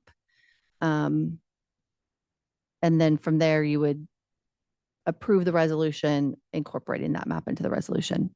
Correct? Did I do that correctly? Okay, good. I didn't know when I became an educator 27 years ago, I'd have to learn these topics. Sorry, thank you. I do have a public comment from Tara Boyce. Is that right? You're good? Okay. All right. So we begin. We got to narrow this down. Let's do this. I would like to submit that Olive 2 is a great start for our city. I think my issue is with the California Voting Rights Act that forces us into this as quickly as we do, and also forcing us into what Trustee Bueno said at last school board meeting, like where is the data that this helps students, you know? And so I also think that there's not a lot of data that says this is going to harm students, and that's why we're here. That's why the 5 of us are here, to protect our students, to help their education. And so that's why I'm fairly comfortable just saying, let's vote on this map. And I like Olive 2. Yeah, Trustee Bueno. And in my comments that I made prior, I'll succumb to the fact that sometimes your arm's just getting twisted. I don't believe that district elections will immediately I mean, you can have a tribal sense, but it's the law. And I think that if you look at it closely, in which I tried to, trying to serve a community of interest is of greater benefit than the risk of that.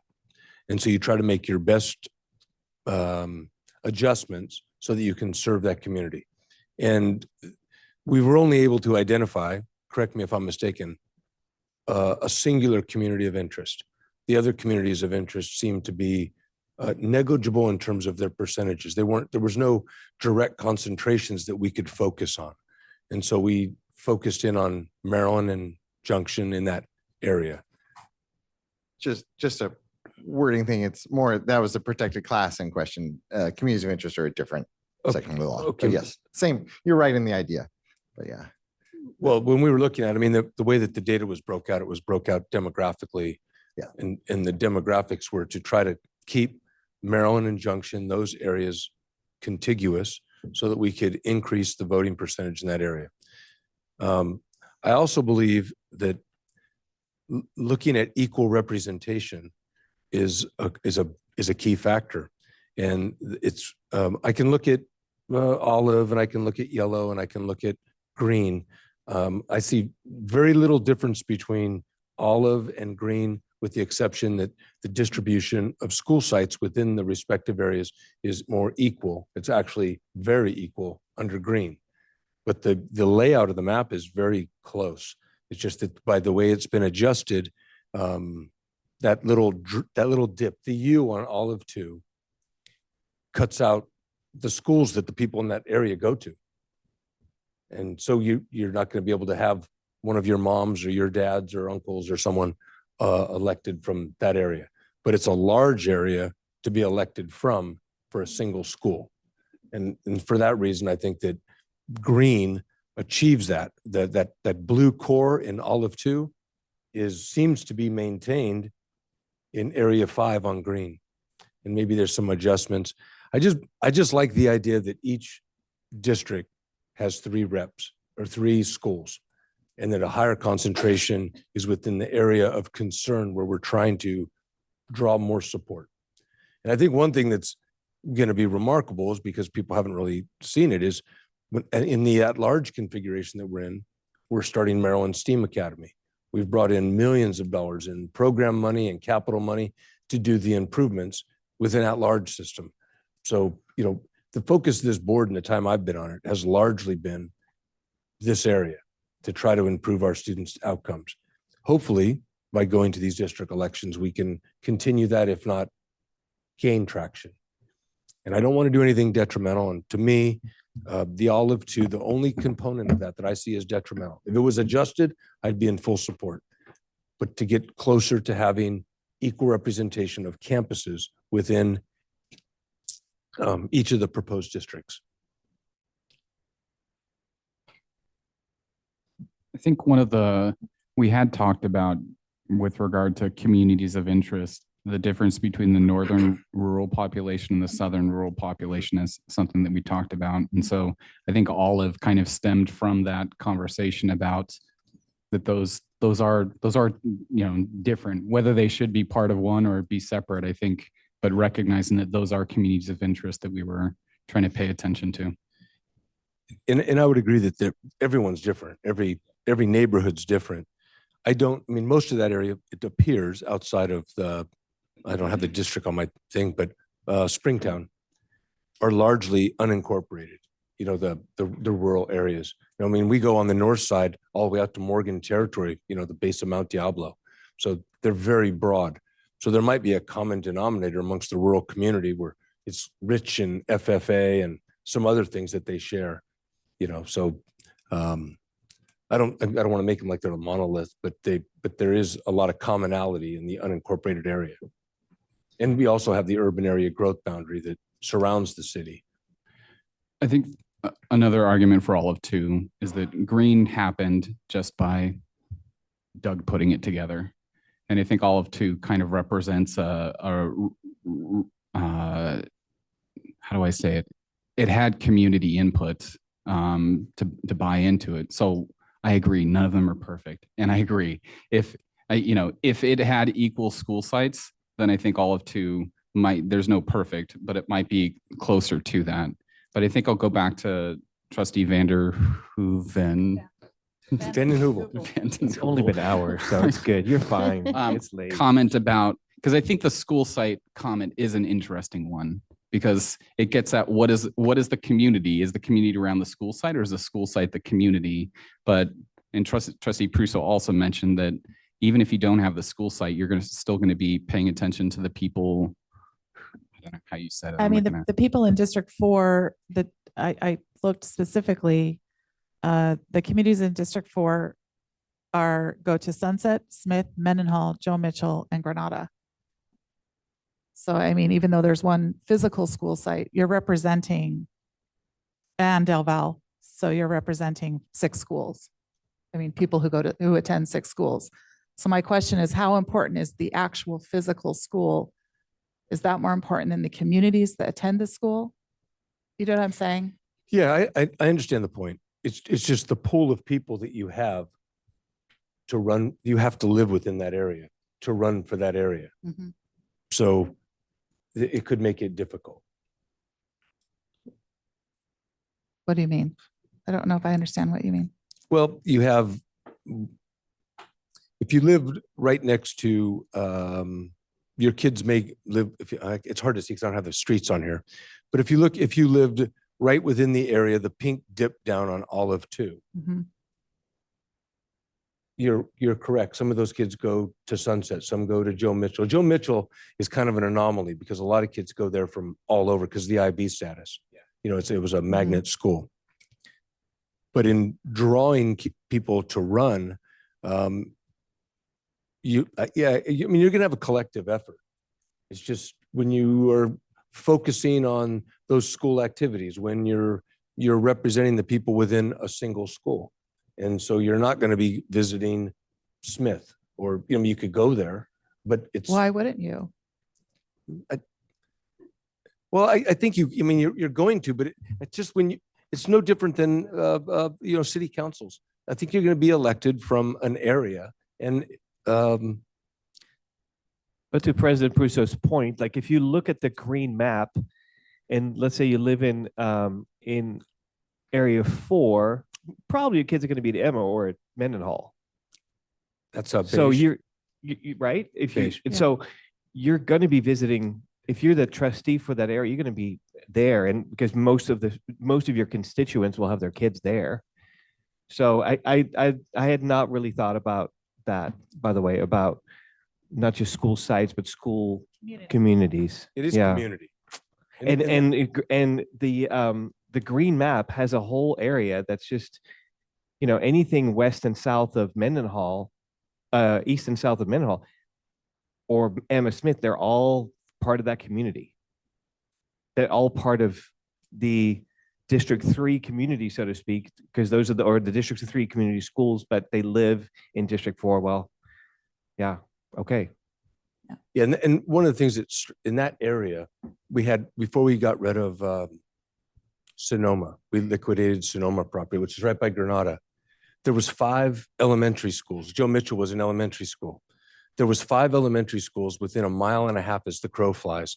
When they developed that area, they built all those community schools, but we have no schools south of Concannon. And there's a large population out there. So Olive 2, the only issue, that's my only issue with it is, if there's a way to carve out a single one, it just simply might be just the relevance of the seat. And, in full disclosure, I do live in that area. That's not the intent. It's just in future, I've been on this board for a long time and I won't be here, forever. But when you're looking at people to recruit for an area, it would be nice. That's why we did the clusters, so that people rotate and they had, more relevance, as opposed to the collective effort. But if that's not a concern, then it's not a concern. If the board feels Olive 2 is the one, I may not like that, but that's fine. I just think looking forward, it's as close to equity as you can get, the better. That's the intent. To me, I look at this whole thing about equity and serving an underserved area. And both of those maps seem to do that by keeping that underserved area contiguous and keeping it concentrated and keeping it relatively low cost. If the Sharpie idea that I brought up earlier only hits California criteria number 5, the compactness, right? Or is it more than that? Are other parts also it's more affected? the neighborhood concern, where we'd be leaving, instead of following Mundell and Concannon, we'd be carving, I think the census let me see if I have this in. Yeah, going down El Caminito and El Padro, Yeah, kind of down that way. exactly. We have to kind of carve through here. And one of the things I love about this, you can switch it over to satellite view. If I get the blocks out of the way. While Kincannon is a clean line, we have no school south of it. I know. Yeah, so you'd be carving, you get the school and you get the houses that back on the school, but the houses across the street would not be moving. Right.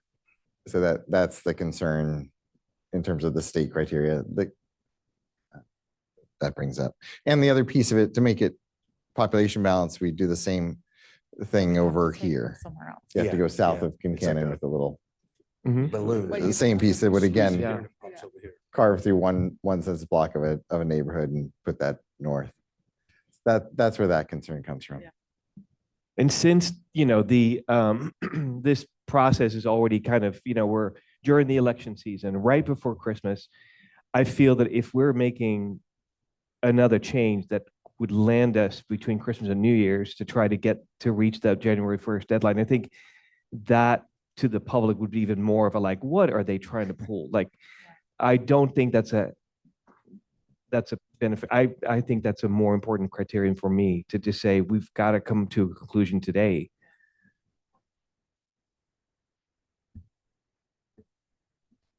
Trustee Kaplanis, do you have some thoughts? I'm kind of torn. I am listening to what you guys are saying. I originally did like the green too. I kind of like the olive 3 still more than the olive 2, but there's not that much of a difference, really. Those are my thoughts.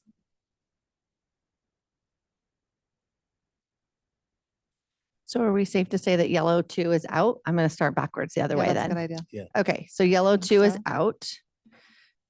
Do we have any other takers on olive 3? We haven't had much discussion on We that map haven't. yet.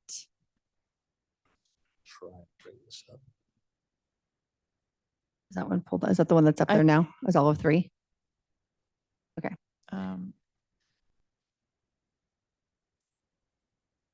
I think it does break up a little bit that community that we were trying to keep together at the north side of town Mm.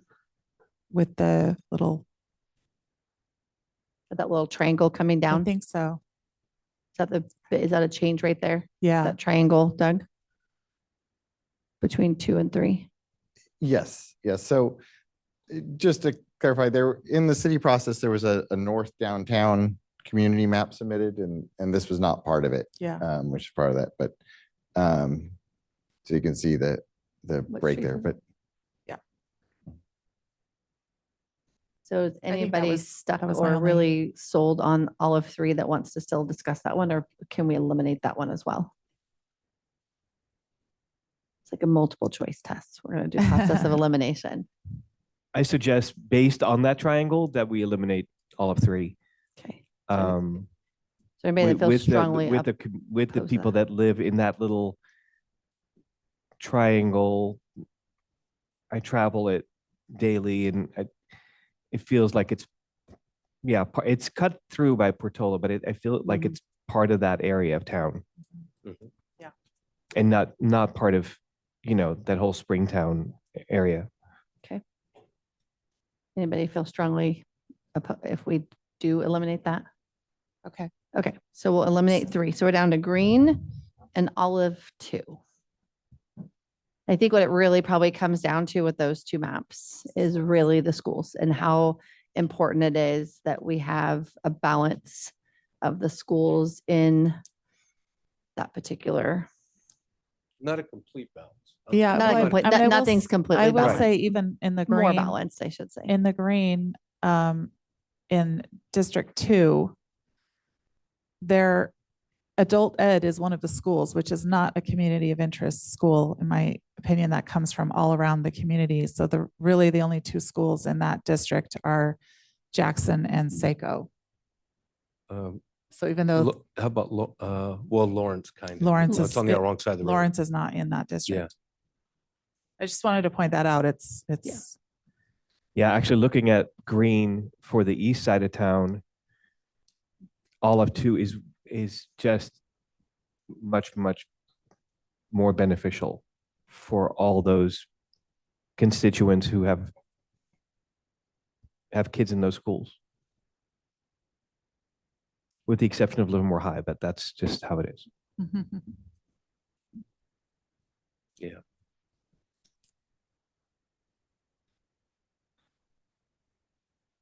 so I'm comfortable with olive two.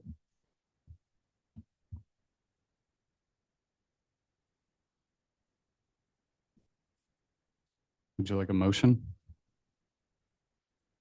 Sure. Is that where we're at? Are we ready? Sure, for a let's do motion? it. Let's go for it. We have a lot of, President Prusso, oh gosh, I don't know if I have the language for it. yeah, this is a little complicated motion, yeah. so Is it 16-4B? 16-4B, correct.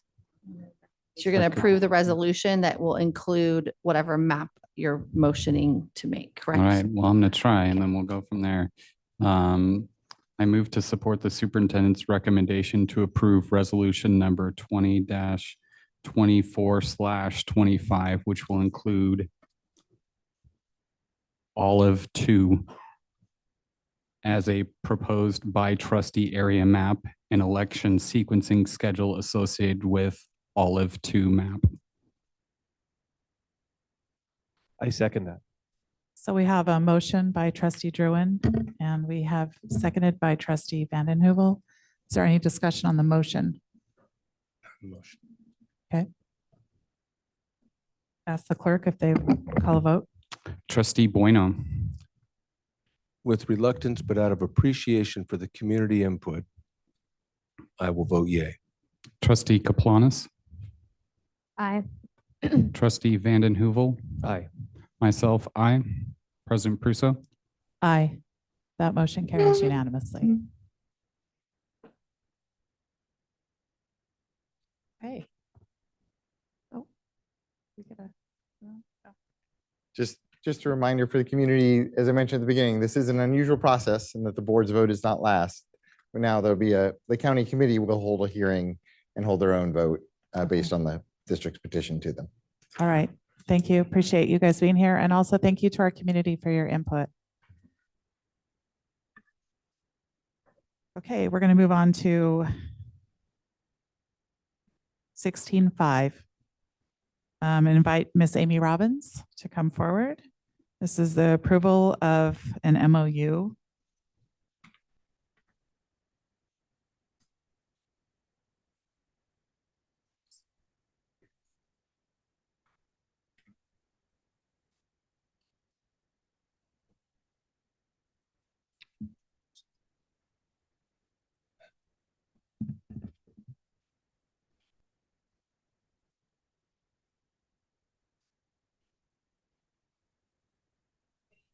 Nope, We not here?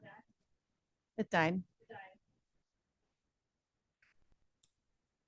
It's been working hard all night.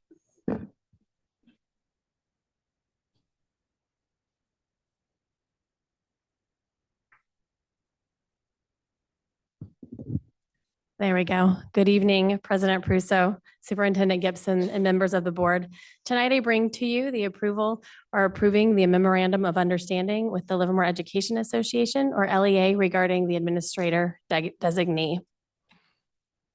Through our partnership and working with our sites to ensure that there's coverage when the principal has to be off campus, we've worked with our Livermore Education Association to put forward tonight the MOU that's in front of you. And it really is focused on ensuring that there is that support needed at the school site when that principal needs to be off site. This would be LEA members who have supported in the past, gaining that experience as administrators in that capacity, as well as leaving their classroom to provide that support in the office as needed. This is a voluntary position, and those people that would volunteer to be in this role would support with student discipline, parent communications, and assist the site if there were to be an emergency. The compensation is outlined in the MOU would be $100 per day of service. So these designees would have a substitute in their classroom. They would be primarily located in the office or out on the yard and the blacktop around site, providing that support with supervision.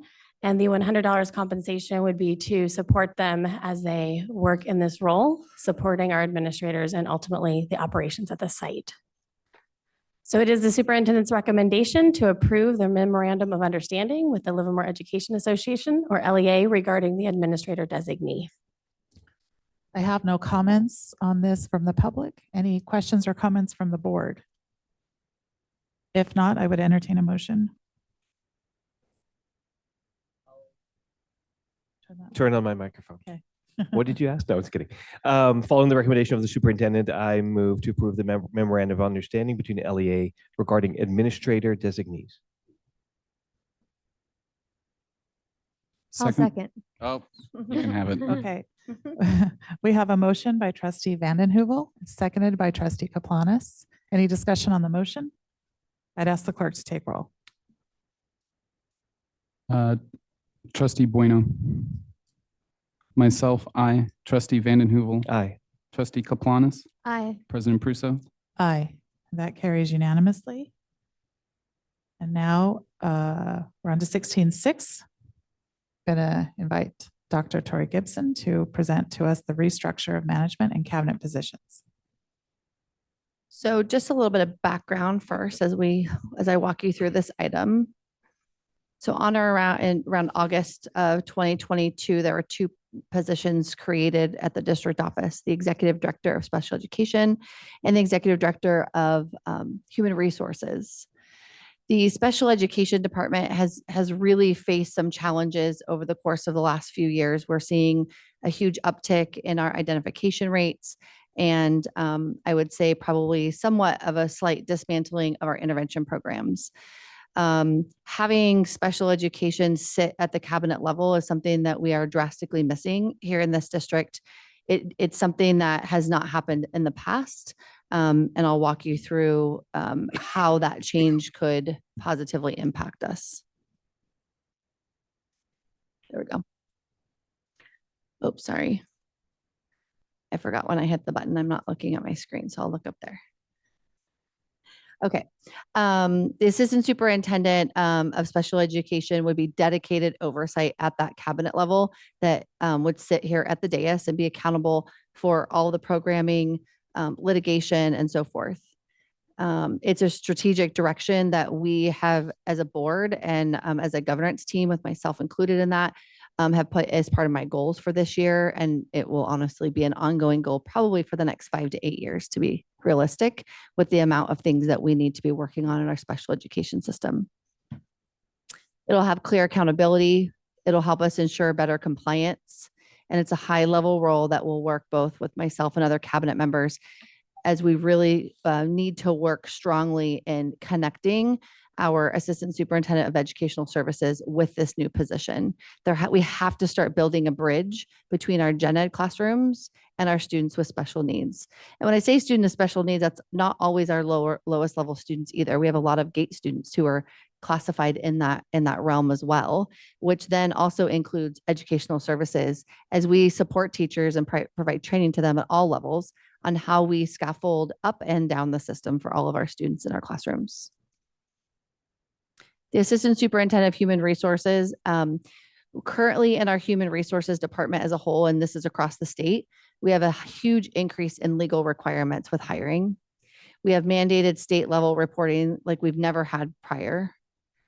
We have been working all year to really refine those systems in there so that we can improve customer service to both current and new employees who walk into our organization.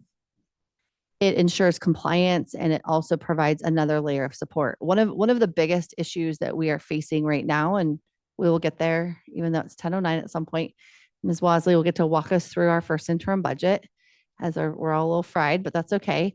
And one of the biggest struggles that we're having is that there has been a disconnect between human resources and our business department. And when that happens, you can't, and I think Ms. Thompson said it very eloquently earlier, that When those two things happen and you don't have that alignment, then we get in a situation where it's really hard to track some of these functions. Every single piece of this attaches to another. I like to think of us as a Venn diagram. Everything over intersects with the other department some way, somehow. Our goal is to start getting some vertical alignment across the district, as well as also looking to save some money, and we'll get to that. So this recommendation includes the following eliminations: the elimination of the Assistant Superintendent of Administrative Services effective December 31st of 2024. The elimination of the Executive Director of Human Resources effective December 31st, 2024. The elimination of the Executive Director of Special Education effective June 30th of 2025. The elimination of the Executive Assistant Confidential assigned to Human Resources effective June 30th of 2025. The restructuring then would put back into the system the Assistant Superintendent of Human Resources and the creation of an Assistant Superintendent of Special Education. Both of these current positions, and you can see in the packet tonight in the contracts, both of these positions are not a cost increase at all for those two new positions. They are people who would sit at their current pay, of which one of them, the new Assistant Superintendent of Human Resources, would sit at her current pay for this year and next year, which is an additional cost savings. The ongoing cost savings to Fund 01, and Fund 01 is our general fund, which is where Ms. Wasley comes into play a little bit later. The ongoing, and this is long-term savings, is $380,401 going forward as of July 1st of 2025. And one of the things that we are looking to do is, obviously as you'll see a little bit later, is we have a $6 million deficit. The plan from my view is, unlike everything else I like to do from the bottom up, this is unfortunately is a top-down approach. Really starting at the top and refining how we work and what we're doing, and rebuilding the system so that we're more efficient and collaborative so that we work smarter, not harder. At this time, it's my recommendation to approve the restructuring of management and cabinet. In the packet, you'll see the management salary schedule was adjusted. We added on the front end of the schedule, not the back end. So it also allows us over time, attrition happens at cabinet level positions, hopefully not anytime soon. But as those do change, it does allow us to bring in people at a lower pay range, which does align more closely with our neighboring districts. Which, is something that we've talked about for a while since I got here. You'll see the job descriptions for the two assistant superintendent positions, as well as the updated contracts for those two individuals. I'm happy to answer any questions. I did have a blue card. It was Tara Boyce, but I believe that she left. Is that okay? So no other blue cards on this item. So any comments or questions from the board? Can you talk a little bit about why this takes 6 months to get, or longer to get to July 1st with all the changes and the savings?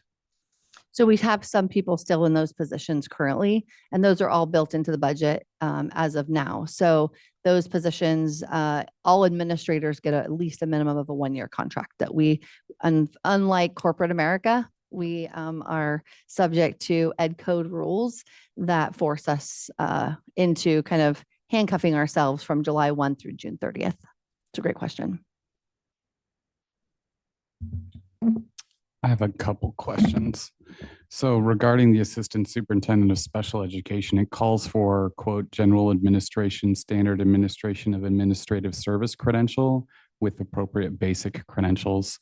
And I'm just curious, I think I know the answer, but if a specific special education administrative credential exists? It does not. Okay. No, administrative credentials are all very general. All of us hold the exact same credential. So that was my assumption. And so I looked into other job descriptions for assistant superintendents of special education, including Sonoma County Office of Ed, Sacramento City Schools, Modesto City Schools, and San Francisco Public Schools. A lot of it broke down to education, credential, and experience.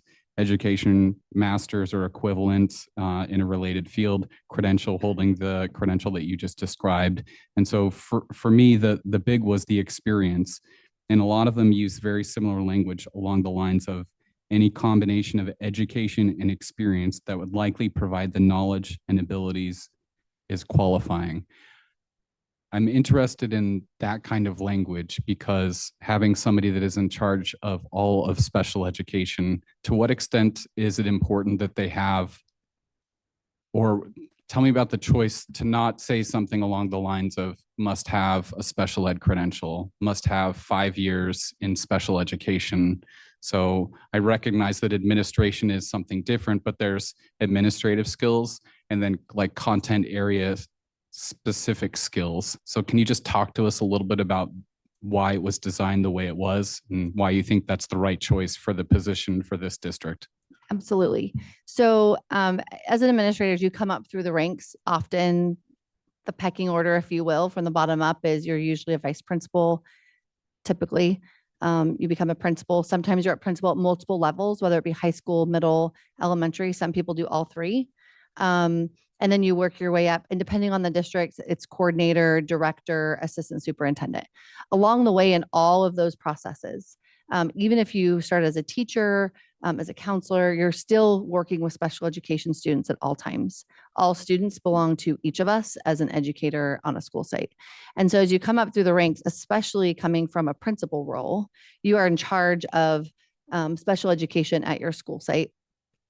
I've mentioned this previously, and I'll just kind of explain it again, that in our roles here, it's as if we are the large corporate office and all of our school sites are little mini franchises, if you will, around the city.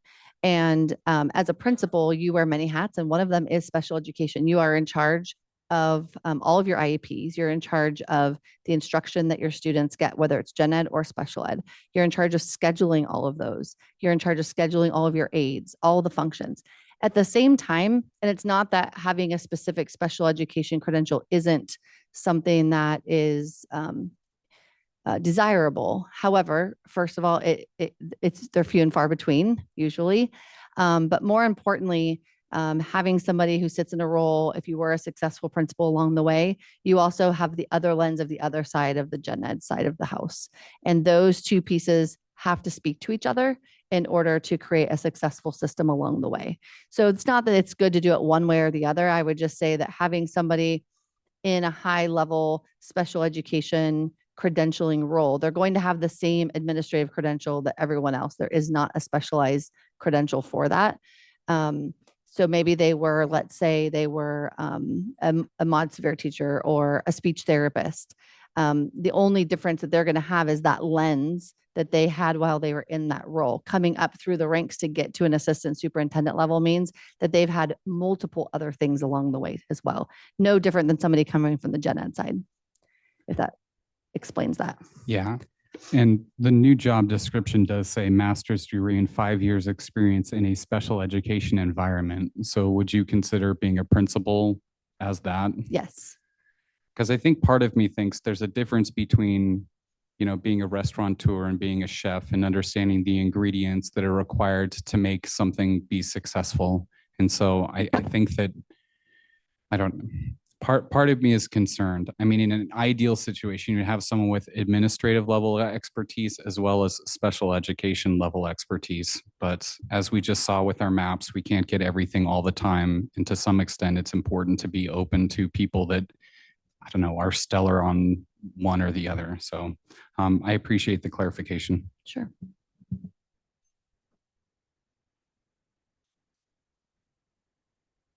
One of the questions I had asked it a while back, we were developing it. Do we have, because I understand the discussion behind, vertical alignment. So my first question is, do we have an org chart yet that we can actually see this? So what it looks like? We have had multiple renditions of the org chart, and this was kind of the final piece that we were waiting for to put a new one out. Okay. We have done a lot of movement with various departments. So if we were to give you an org chart, let's say from July 1, that org chart would have special education in a different place. Let's say in June, special education was under educational services at that point in time. Throughout time, it became very complex. Educational services is its own beast by itself. So to take on educational services and special education, it's honestly not doable in a district this size.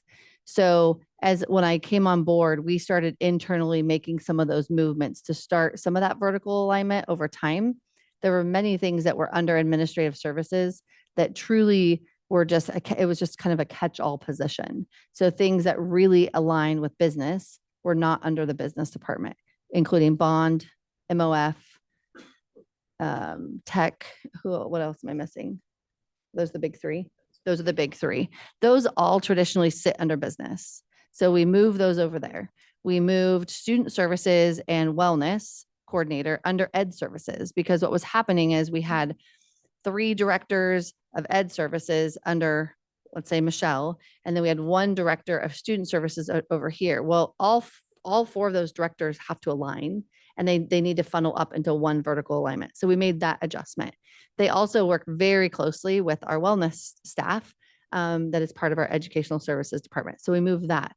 So then it just came down to SPED and HR being under educational services most recently. And we still didn't have the expertise of one thing. Ms. Mankey did an amazing job, but at the same time, they're 2 major systems that have nothing to do with each other. So as we've been slightly tweaking and making adjustments, that was when we opted to go down this route. It also has a very considerable cost savings long-term. It looks like on the short term too, but it's the elimination. It looks largely it's due to the elimination of the executive assistant. Like that Yes. position is not being replaced because they served Correct. the executive directors. Correct. Okay. All right. Another question relative, and I think this is on 16.6. Looking at the contracts, we'll do the special ed one first. Can we bring up well, not really a need, but like the salary schedule? Because it looks like it was expanded. It was. Both downward and then like the total number. And so there's, rather than having what looked to be 6 steps prior, there's now 8 steps. So what we did is we added onto the front end. So the elimination, that's a great question. So the elimination of the executive director of both those positions sat at the current step 1 of the proposed salary schedule. Correct. So to eliminate those, we started there. It just happened to be that it had a perfect breakdown of steps 1 and 2 to step 3, that between what was step 1 that would now be step 3, between 3 and 4, the percentage there is the same as when we backed it out down to the highest level of the executive director.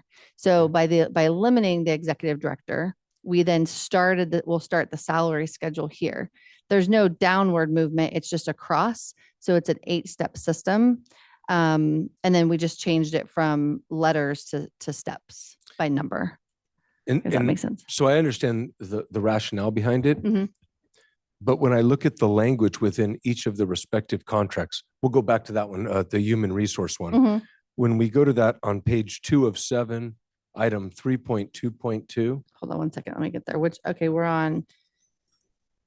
This We're is on a the- contract. It says Livermore Valley, human resources. assistant Contract. sup- And it's page 2. Okay. And Page it's 2, yep, 3.2.2. Okay. It says blah, blah, blah. And the second to last sentence says, the assistant superintendent shall be eligible for 5 step increases. But if they come in at 1 of 8, 5, they would never top out. That is correct. So we will bring that back at the end of the year when we do the updated contracts each year. We'll bring that back on the amendments. Okay, but should it be spoken to in the specific contract? And the reason I ask that Yeah. is if we go to the other contract for the special ed, it has the same language. It's just boilerplate Right. language. Yes, it But is. given the salary that they're coming in at, they're more relatively almost top step. Sure. So they were at step 3 of 6. Now they're at step 5 of 8. Mhm. If you go to the same clause, it says the assistant superintendent, speaking to this specific one, it's Yeah. not general language, shall be eligible for 5 step increases. So that Mhm. language, Right. it's So incorrect. we can do 2 things. We can either, if the board opts to approve this as proposed, we can do 1 of 2 things. We can leave this as is. We will fix it in June when we bring back the new contracts to include the 8 steps, or we can do a table change on these contracts. We can also just bring the contracts back next meeting as well. Okay. It's just because we're entering into a contract, they're contracted employees and, Yeah. one wouldn't be eligible for top step and the other Correct. can't achieve what it says. So Right. I just like clean language. Mhm. That's it.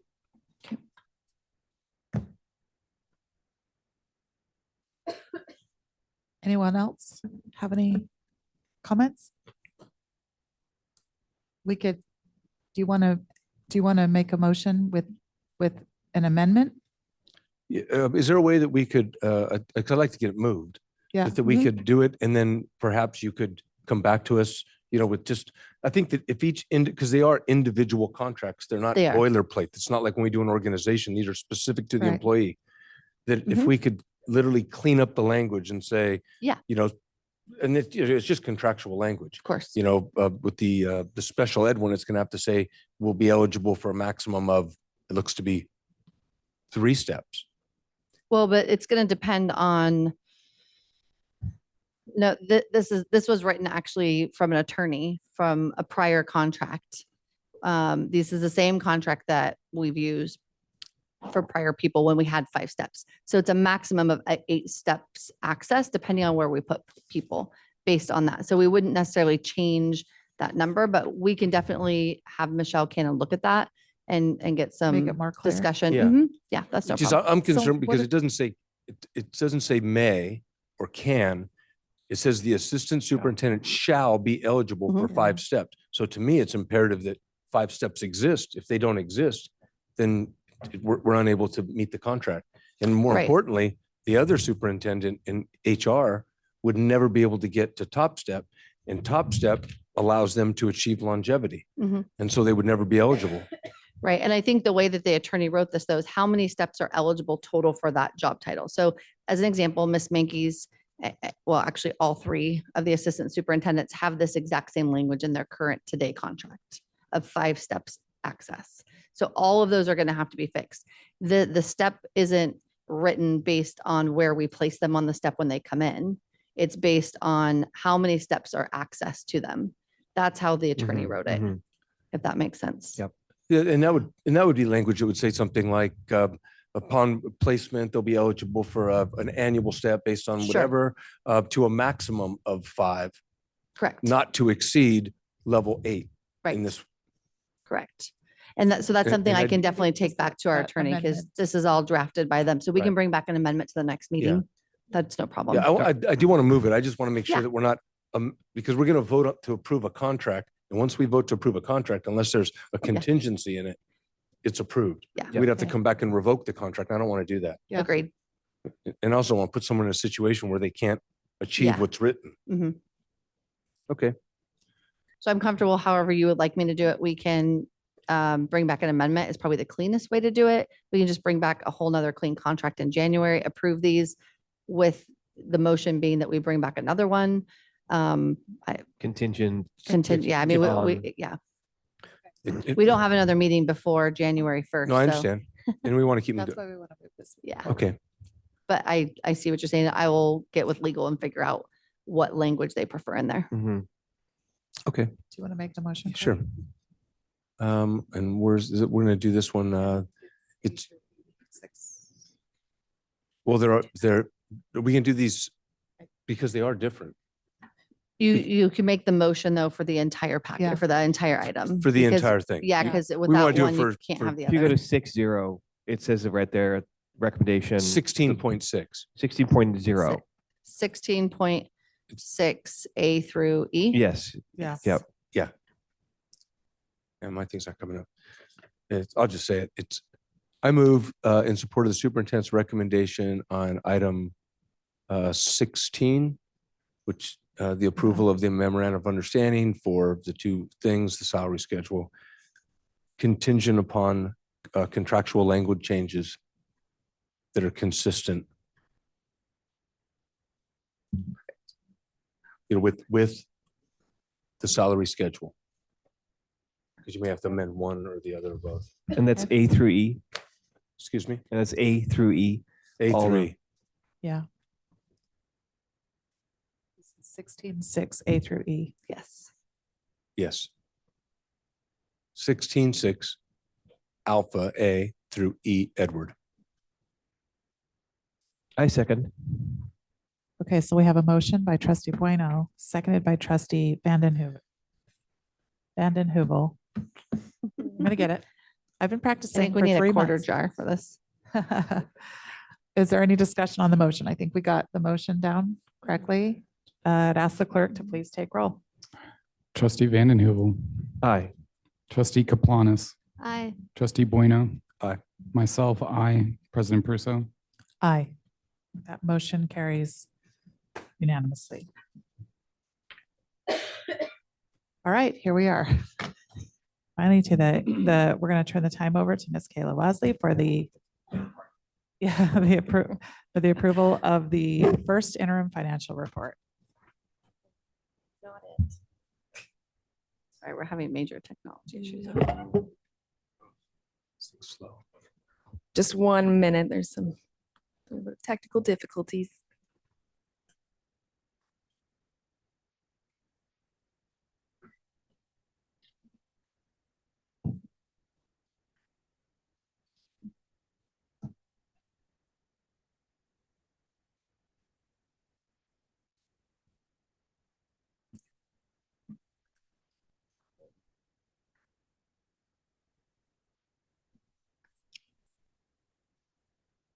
Sorry, the wrong last year's presentation accidentally got put into the folder. The right one is on the board packet. It's just not in the folder for Jeff to share. Yes.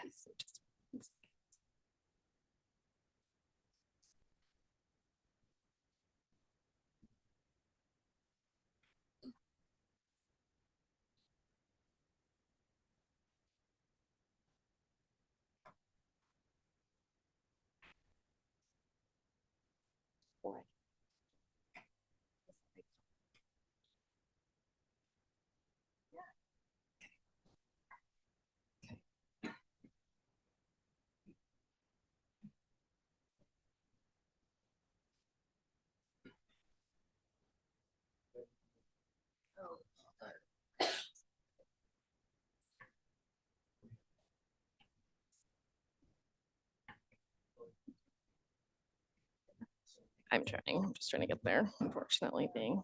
Okay.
I just want to thank our audience. You guys are killing it. And the millions of people watching online. We love you guys.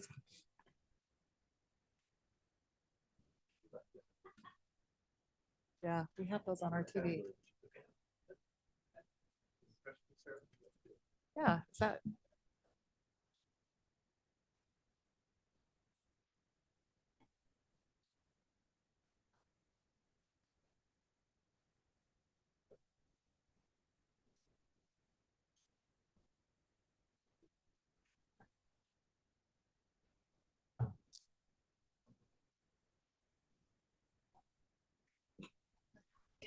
We're close.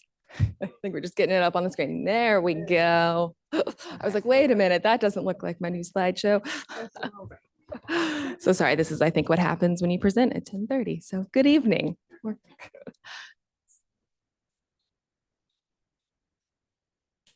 Oh.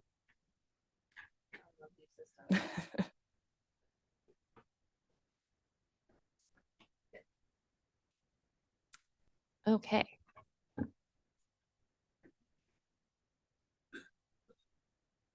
We ready? Okay, perfect. Okay, so tonight I am presenting to you our first interim budget for 24-25 fiscal year. So the purpose of first interim, it's our first required annual update to our adopted budget that was approved in June of 24. It covers the period of July 1 through October 31st and is required to be filed by December 15th. I will say with the new requirements for organizational board meetings and election cycles, it's kind of made first interim kind of a difficult deadline. So our county office did give us approval to submit to the county office by December 15th, but approved tonight on December 17th.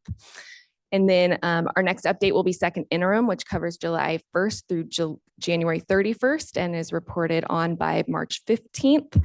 And then depending on your certification status, if you are qualified, there is a third interim that I did not include on here that would cover the period of July 1 through April 30th and be due in May. And then our unaudited actuals are when we've actually finalized the fiscal year, and it is due by September 15th. First interim updates the budget based off of the state adopted budget, as well as any known data at the time, your final staffing numbers, revenue changes, as well as your year-to-date information. So I've incorporated kind of a view of our budget cycle. We're at first interim in December. Our next piece of information that we'll receive is our great governor's budget proposal in January. That's in mid-January. And then from there, we will be moving into second interim report, which will come to you in March. And then we jump right into adopting or developing the budget and LCAP for the rest of the school year, as well as continuing to monitor the current year budget to then adopt next year's budget in June. And then in June, July, the state adopted budget is presented. And then we complete the fiscal year prior in September and then move into updating our current year budget. So we're kind of frequently operating in 2 fiscal years. Right now is kind of the one time that we're really only in this fiscal year, even though we're planning kind of for next year already as well. So just an overall summary of where we are sitting at first interim. Our projected unrestricted reserve is at 3.93% of our total expenditures. It is being recommended that first interim be certified as qualified, meaning that we may not be able to meet our 3% required reserves in the current year or 2 subsequent years if we do not make reductions. Budget reductions will be required in 25-26 and 26-27 in order to meet that minimum 3% reserve that is required by the state and return to a positive certification. Our statutory COLA for 24-25 is 1.07%. We receive that COLA on both our LCFF funding, which is the bulk of our funding, as well as special education and mandated block grant and some other funding sources. Our school district's LCFF funding actually decreased by 1.42% in 24-25. So with the impact of declining enrollment and lower ADA, as well as a low statutory COLA, we actually had a net decrease in funding. Our enrollment, as well as our unduplicated pupil percentage, decreased from our prior year actual counts, as well as our current year projections that were projected at the adopted budget in June, which is attributing to an additional loss of LCFF funds that was not projected at the adopted budget. So overall, in our unrestricted sources, we have projected $155 million in revenue with $123 million in expenses. And then we have a planned transfer out of $67,000, and then contributions to our restricted program. So those are things like special education, our routine restricted maintenance account that's a required contribution, and other programs. And then our overall net decrease to our unrestricted Ending fund balance is $6.6 million. Our beginning fund balance was $15.6 million for a total projected ending fund balance of $8.9 million in our unrestricted balance. Now, on our restricted expenditures and revenue, we're projecting $48.9 million in revenue, $99 million in expenditures, with $481,000 being transferred in from our child nutrition fund, which is KIT funding that gives us some more flexibility by keeping it in Fund 01. You'll see an offsetting amount of contributions to restricted programs from unrestricted in the equal amount of $38.8 million for an overall decrease in fund balance of $10.8 million. Our beginning fund balance was $12.9 million, leaving our projected ending fund balance at $2.1 million. Here's a depiction of our revenue sources, showing that LCFF sources account for 73% of our revenue. So it really is the bulk of our revenue. And then federal revenue, other state revenue, and local revenue make up the rest of our revenue sources. So then I'll go into kind of what were some of the changes that we have seen in our revenue from adopted budget. So LCFF funding decreased by $1.3 million. As mentioned, our projected enrollment at adopted budget was 13,100 students with funded ADA of 12,378 students. Based on our actual enrollment in 24-25, we had an enrollment of 12,969 students, and our funded ADA will be 12,307 students, which is a loss of 71 ADA. The average LCFF entitlement per ADA is $12,090. So even though 71 may be in 12,000 students doesn't sound like a huge hit, when it's 12,000 per student, it definitely adds up quickly. Our unduplicated pupil percentage also decreased from 29.2% to 28.2%. Our unduplicated pupil percentage is given to us on a rolling 3-year average. So they take our current year and then the 2 prior years to create our average. So our current year actually decreased by about 6% from projections. And so that number is going to keep hitting our LCFF funding, not just in the current year, but in our out years as well, depending on if we stay at the current 24% that we are sitting at or return to our higher percentage that we had last year, or continue to decrease as well, which brings other concerns as it reduces funding for our populations that need some additional services. And then our TK enrollment was also lower than projected, as well as the TK ADA. TK ADA was projected at 481. Based on our 24-25 enrollment, TK ADA is now projected at $448. We receive additional funds for TK students due to additional staffing requirements. In your grades kindergarten through 3rd grade, we are at a 24-to-1 ratio for class size reduction in class sizes. For TK, it's 24-to-1, but your adults to pupils is 12-to-1. So we have to have one teacher as well as one other adult, like a paraprofessional, in the classroom. So we do receive some additional funding for that. And so that also had an impact on our funding. So the net result of all of those changes was $1.3 million loss in funding. In our federal revenue, we had an increase of $4 million. That was largely due to increases in carryover funding, both from our magnet grant had $5 million total budgeted this year, with $3 million being from year 1 and 2 of the grant being carried forward in this year because it remains unspent. We also had some unspent funds in Title I, Title II, Title III, and Title IV. I am working with Educational Services on making sure we are best utilizing those funds and making sure we're fully spending them. We had a slight increase to our Indian education grant. We had some final dollars to spend in our ARP, so the American Relief Plan homeless assistance funding that we received several years ago, where we spent out the balance of that as well as the balance of our Youth Build grant. And then we did see a decrease in both our special education funding and Perkins grant. In other state revenue, we had an increase of $2.45 million.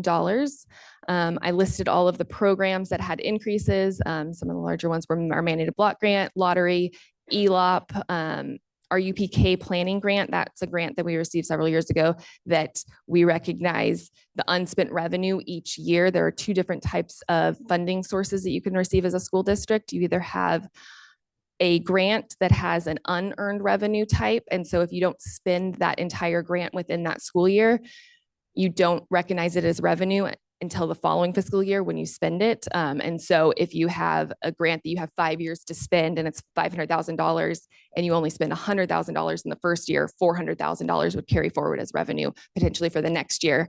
And then so on and so forth until you fully spend it, but you only recognize it as revenue once you have spent it. Or you have unearned revenue types where you say receive $500,000 and you recognize the full $500,000 as revenue in the current year, you maybe only spend $100,000. So the remaining balance falls to your ending fund balance. And then it almost appears as a deficit spending in the next years because you're not receiving the revenue, but you are expensing the revenue. So then it shows up as your expenditures, but not as revenue. So that is the part of UPK planning grant, that it's not a new grant, but it is one that we haven't fully spent. Green Partnership Grant also had some carryover that we're recognizing as revenue this year. And then same with Strong Workforce Program. And then our state mental health related services, we had about an $800,000 increase in that resource because we were previously participating in a SELPA program that they charged us about $800,000 to participate in that program. We're no longer participating in that program. And so now we are keeping those funds and providing the services to our students directly. And then we received a new college and career pathways grant. And then our classified employee summer assistance program, we received higher revenue based off of participation. We had decreased revenue in our special education early intervention funds, which those are funds that we received to provide preschool intervention to students. And our Prop 28 Arts and Music grant decreased slightly. Our STIRS on behalf revenue is projected to decrease. That is a book entry that we make on behalf of the state for their contribution to the STIRS pension retirement system. And then we have an equal amount that we recognize as benefits for STIRS. And our home to school transportation reimbursement decreased slightly. In our other local revenue, we have an increase of $2.2 million. There are some sources of local revenue that we don't recognize as revenue until we receive the funds. Sales of equipment is one, as well as donations and gift accounts. But then some other areas that I updated were leases and rentals based off of current leases and facility rentals to date. Our Tri-Valley ROP MOUs. Those are MOUs that we have in place with Tri-Valley ROP for services that the district provides, whether through sections of teaching staff or the business services that we provide to Tri-Valley ROP, as well as custodial services. We had a decrease or an increase in our special education funding that kind of helps offset the decrease in federal special education funding. I projected an increase in our community redevelopment property taxes based off of prior year. We have Medi-Cal reimbursements that we received to date, as well as some increases to our SB HIP and MHSSA funding, which are both related to wellness centers and counseling services. For students, we have our Project Build grant that is newer and kind of taking over for youth builds. And then we had a little bit in miscellaneous restricted local revenue, and then gift accounts that we received to date. And then so on to expenditures. This is an overall depiction of our total expenditures, both restricted and unrestricted. The large bulk of it from the darker blue area to the red to the green and the purple are all salaries and benefits. So the largest portion of our budget is on salary and benefits. And then the rest is comprised of books and supplies, services, and capital outlay, and some other outgo. So to go over some highlights of expenditure changes from adopted budget, certificated as well as classified salaries and associated benefits were adjusted based off of the actual cost of new hires and projections for current vacancies. Some other notable changes, I transferred funds from our certificated salaries to services based off of non-public agency contracts that we have in place for certificated positions that we're required to hire, but we have not been able to fill with an employee. So some of those costs, we see a decrease in our cost of certificated salaries non-management, and part of that is the shift of those budgeted funds over to services, which is in a different object code. And then we added positions for our magnet and school-based mental health grants, as well as in our management salaries, we saw an increase due to a contract payout.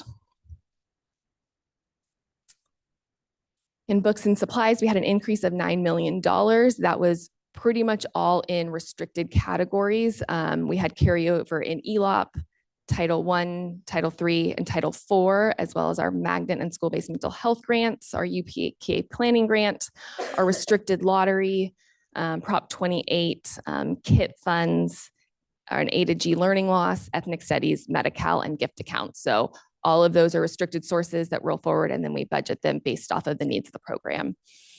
And then in services and operating supplies, we had increases to our insurance due to our AB 218 liability, which is additional insurance costs that we are facing as a result of the statute of limitations being lifted on sexual harassment and molestation cases. Legal costs increase, as well as our non-public school and agency contracts increase. So both of our placements in non-public schools, as well as the contracts that we have for services for students, increased. And then grant funding, we had carryover as well as one-time carryover in ELOP, Title I, Title II, Magnet, Medi-Cal, and our gift accounts. Our routine restricted maintenance contribution increased. Routine restricted maintenance is 3% of our expenses. And so as our expenses increase, our contribution to routine restricted maintenance also increases. And then we also have our new college and career pathways access grant that was budgeted for a total increase of $4.5 million to services. In capital outlay, we had an increase of $435,000. We needed a new forklift for our warehouse. We had concerns of it catching on fire due to it being very old. And so we needed to do a new forklift in order to access all of the items in our warehouse. And then we have purchases for our magnet grant, as well as KIT funding, which is kitchen infrastructure and training funds that will go into our food services kitchens. And then Project Build also has some capital outlay purchases. And then in other outgo, we have an increase of $291,000. That is largely due to funds that we received in 23-24 that I would say the state didn't really notify districts about this new pot of money that they were providing for preschool grants and our contracts for it's called cost of care. And so we received that first round of funding in 23-24. It got put into a district account with some other state funds. And so this year, as we were cleaning up, we discovered that we actually owe this money to CAPE because they are our preschool subcontractors and receive all of our state preschool funds. And so we are going to pay that out to CAPE this year. And then our interfund transfers out increased by $78,000 in total due to an increase to Fund 67 for increased property and liability cost claims. Fund 67 is our self-insurance fund for our property and liability insurance, as well as claims. So based off of all of that, I have updated the multi-year projection, revenue and expenditures. So in 24-25, our ending fund balance for unrestricted is 3.9% with a total restricted and unrestricted ending fund balance of 5%. In 25-26 and 26-27, we have identified $1 million currently in cuts, but need an additional $5 million in reductions in order to meet our minimum reserve. With the total $6 million in reductions in 25-26, we will have an ending fund balance in our unrestricted reserve of 3.2%. And in 26-27, we will have just 3%, which is the state minimum requirement to meet our requirements for the state. And then a huge part of our funding in a school district is related to our enrollment and our ADA. So I wanted to include kind of a history of where our enrollment has been, where it's projected to be. So the first line is 1920 school year. We were at 13,722 students enrolled. And as we all know, 1920 school year was a crazy year. And going into 2021, we saw a decrease down to 13,305 students, or a loss of 3% of our population. And then going into 21-22, we saw another 2.2% decrease in our enrollment. And then we've kind of stabilized since then at right around 13,000 students. But then in the bottom graph, you'll see I included our funded ADA information. So going from 1920 to 2021 school year, while our enrollment decreased by 3%, our funded ADA did not decrease at all because there were COVID ADA reliefs that were given to school districts to hold us harmless during that time. And so that occurred in not only 2021, but 21-22, and then 22-23, when our enrollment had started to stabilize, is when we started getting hit with decreases to our funded ADA. So we have a decrease of 1.8% in funded ADA in 22-23. And then going into 23-24, we have another 2.7% decrease in funded ADA. And then into 24-25, another 2.5% decrease in funded ADA. So that COVID relief kind of kept that hit of our funded ADA change at bay until the last couple of years. And so this year is kind of the final year that we're really feeling the hit of that ADA cliff, as many refer to it, that has happened since COVID. Does that all make sense with, I know that's okay. Just on that one, the percentage that you're showing reflects a percentage in the change in enrollment, not necessarily that percentage correlates to a dollar amount. Right. So if the amount you received per student increased while the amount of students you have decreased, you could essentially net out additional funding. Yes. So if you get more per kid, but you have less kids, yes, we had the declining enrollment, but if the amount we got for each kid that remained was greater than we got before, it's just a different way of presenting the same thing. This shows declining enrollment by numbers, but not necessarily monetarily. Yes, and we do receive COLA increases to our LCFF funding, which does kind of offset that. But then at the same time, our COLA is also helping to do things like compensation increases, as well as keeping up with the cost of utilities and services. And so yeah, no doubt, when you put all of that into play, it is where we did see an increase overall to our LCFF funding. I don't believe the increase is kept up with keeping similar levels of staffing while also keeping up with the cost of staffing and services and everything when it's all combined. So that's kind of where those increases come into play, is that you don't receive your full COLA when you do have declining enrollment. Well, yeah, the number of students you get, you're not going to get the full COLA. Yes. I'd be interested to see like a chart like that, because those were the years where we see the declining enrollment. Were those not the years? What was the year that school districts in California got the record base increase? There was two years consecutive. Yes, in 22-23, we received a very high COLA as well as an augmentation to our LCFF base. So I believe the total increase was 13.26%. And then in 23-24, I believe it was 8.22% COLA. I believe I could be 1 year off in that. And then this year is at 1.07%. And when we get those increases, that establishes the new floor. Correct.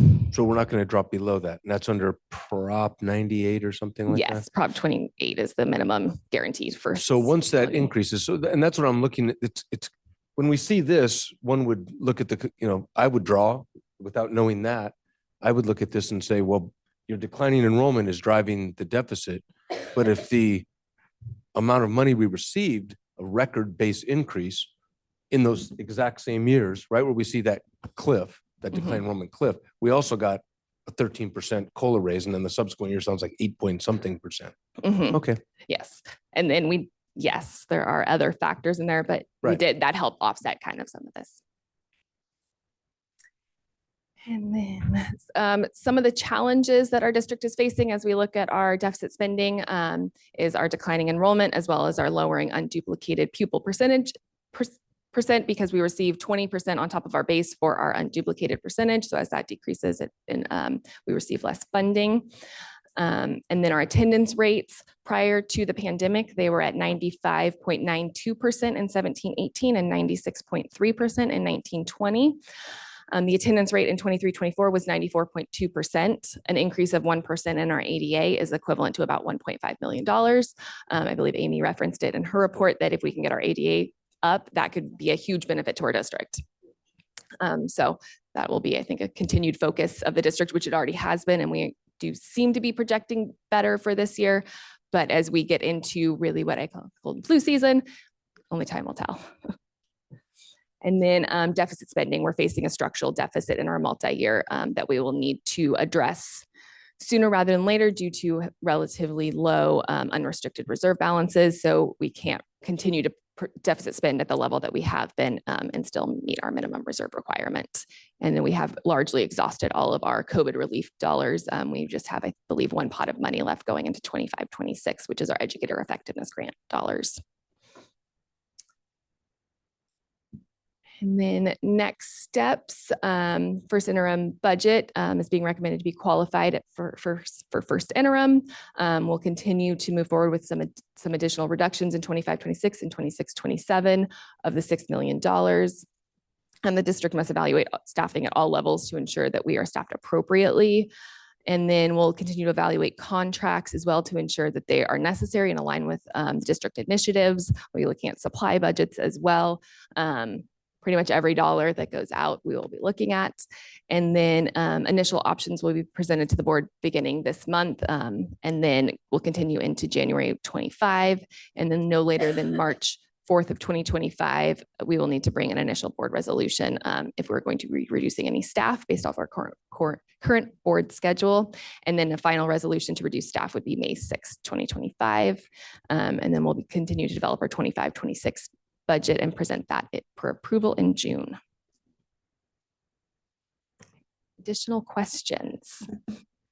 Okay, we do have a couple of comments from the public, so we will begin with that. Jerry Yellen, come up first, and then we'll be followed by Amy Thompson.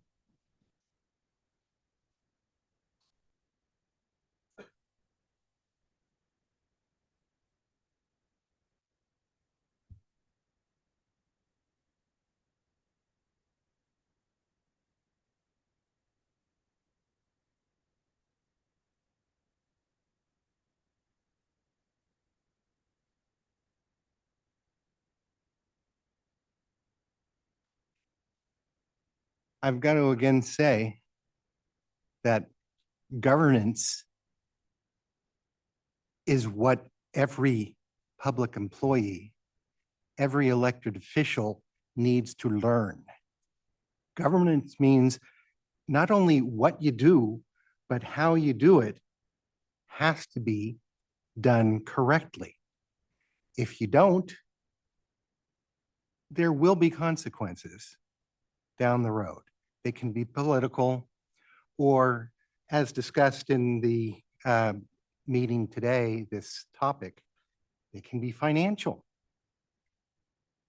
Several years ago, the board elected to provide a massive pay increase to all of the employees of the district. The reason that you have a deficit is because of that pay increase. And if you're going to reduce the expenditures by $5 million, what's your biggest expense? It's your employees. So now you're going to go around and have to save money through employee reductions. That was the choice that you made. And I know that you don't have a crystal ball, neither do I, but this is what governance is about, is understanding the consequences of the decisions that you make that carry forward multiple years, sometimes forever. So that's all I have to say. You've got in September, when the financial presentation was made, it was announced that you had a $9 million carry forward. Well, I know what that means, and you know what that means, but the public doesn't know what that means. They thought you said that you had a $9 million surplus and that everything was cool and dandy. You've got a deficit you've known about for how long? You're not telling us. You are not telling us how long you knew about the deficit. And you have voted to expend more money. I haven't seen any cost reductions take place. I haven't seen you delay expenditures. that were coming before you. And you're the ones that make the decision. The superintendent makes recommendations. 20 seconds. Appreciate that. You have a tough job. I wouldn't want it. But you're the ones that make the decisions. So when you get a recommendation, remember where you're getting it from. Don't have a circle of yes men, because if you do, it's going to be trouble. Thank you. Thank you.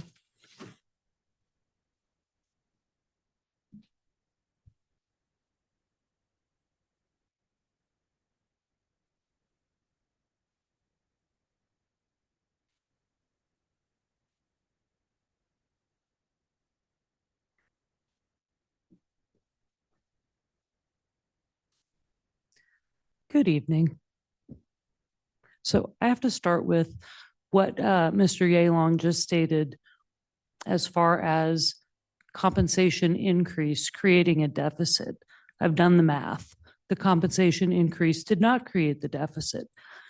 There was enough new ongoing funding in the record increase, the base increase, which was COLA plus a base increase, which was 13%, to completely fund all increased cost of compensation over the last 2 years if we had kept staffing levels flat, but we didn't. We had declining enrollment and we increased staffing levels. So it's not because we got a compensation increase that we're now facing a deficit. That's inaccurate. I have some questions on the first interim budget report. Okay, the first one. On pages 149 to 155 of the first interim report as you're scrolling, which for the school district criteria and standards review report, if that were separated out, is pages 23 to 29.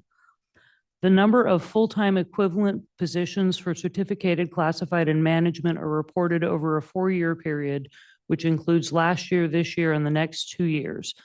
Are these actual numbers or are they estimates?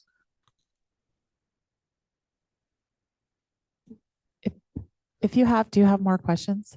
I do. I mean, because you have 1 minute. So maybe ask your questions and then we'll do the answer. Is that okay? Yeah. Okay. So if they're actual numbers, can we extrapolate them from previous year's reports and find a year over year staffing FTE, not number of people? In slide number 12 of the presentation, it shows a total increased cost for salaries of $414,017, and the corresponding increased benefit cost is $778,345. Why would the cost of benefits increase more than the cost of salaries? The major difference between the adopted budget after the addition of the unaudited actual adjustments, so the carryover funding, seems to be an increased cost for salaries and benefits of 1.1 million, of which nearly $500,000 is for management salaries, and an increased cost for contracted services of $4.5 million. Why did the management salary 10 costs increase by $500,000 from the original budget? Is the cost for the restructuring done tonight included in this? What impact will the restructuring have on the cost for our That's your district? time. Sorry, Amy. I'll email Well, you the we could rest. get- yeah, we'll get back to I you. think what should happen is, Ms. Thompson, if you can submit those in writing to Ms. Wasley and we can Yeah. respond to those at a later date. Because we'll have to take some time for that for you, but that's no problem. Thank you, Amy. Okay, any questions or comments from the board? We're talking about, yeah, this is just to approve the first interim. The discussion on how we're gonna do this is happening on Thursday, correct? So I did have a question if nobody else does, and that was the unduplicated change.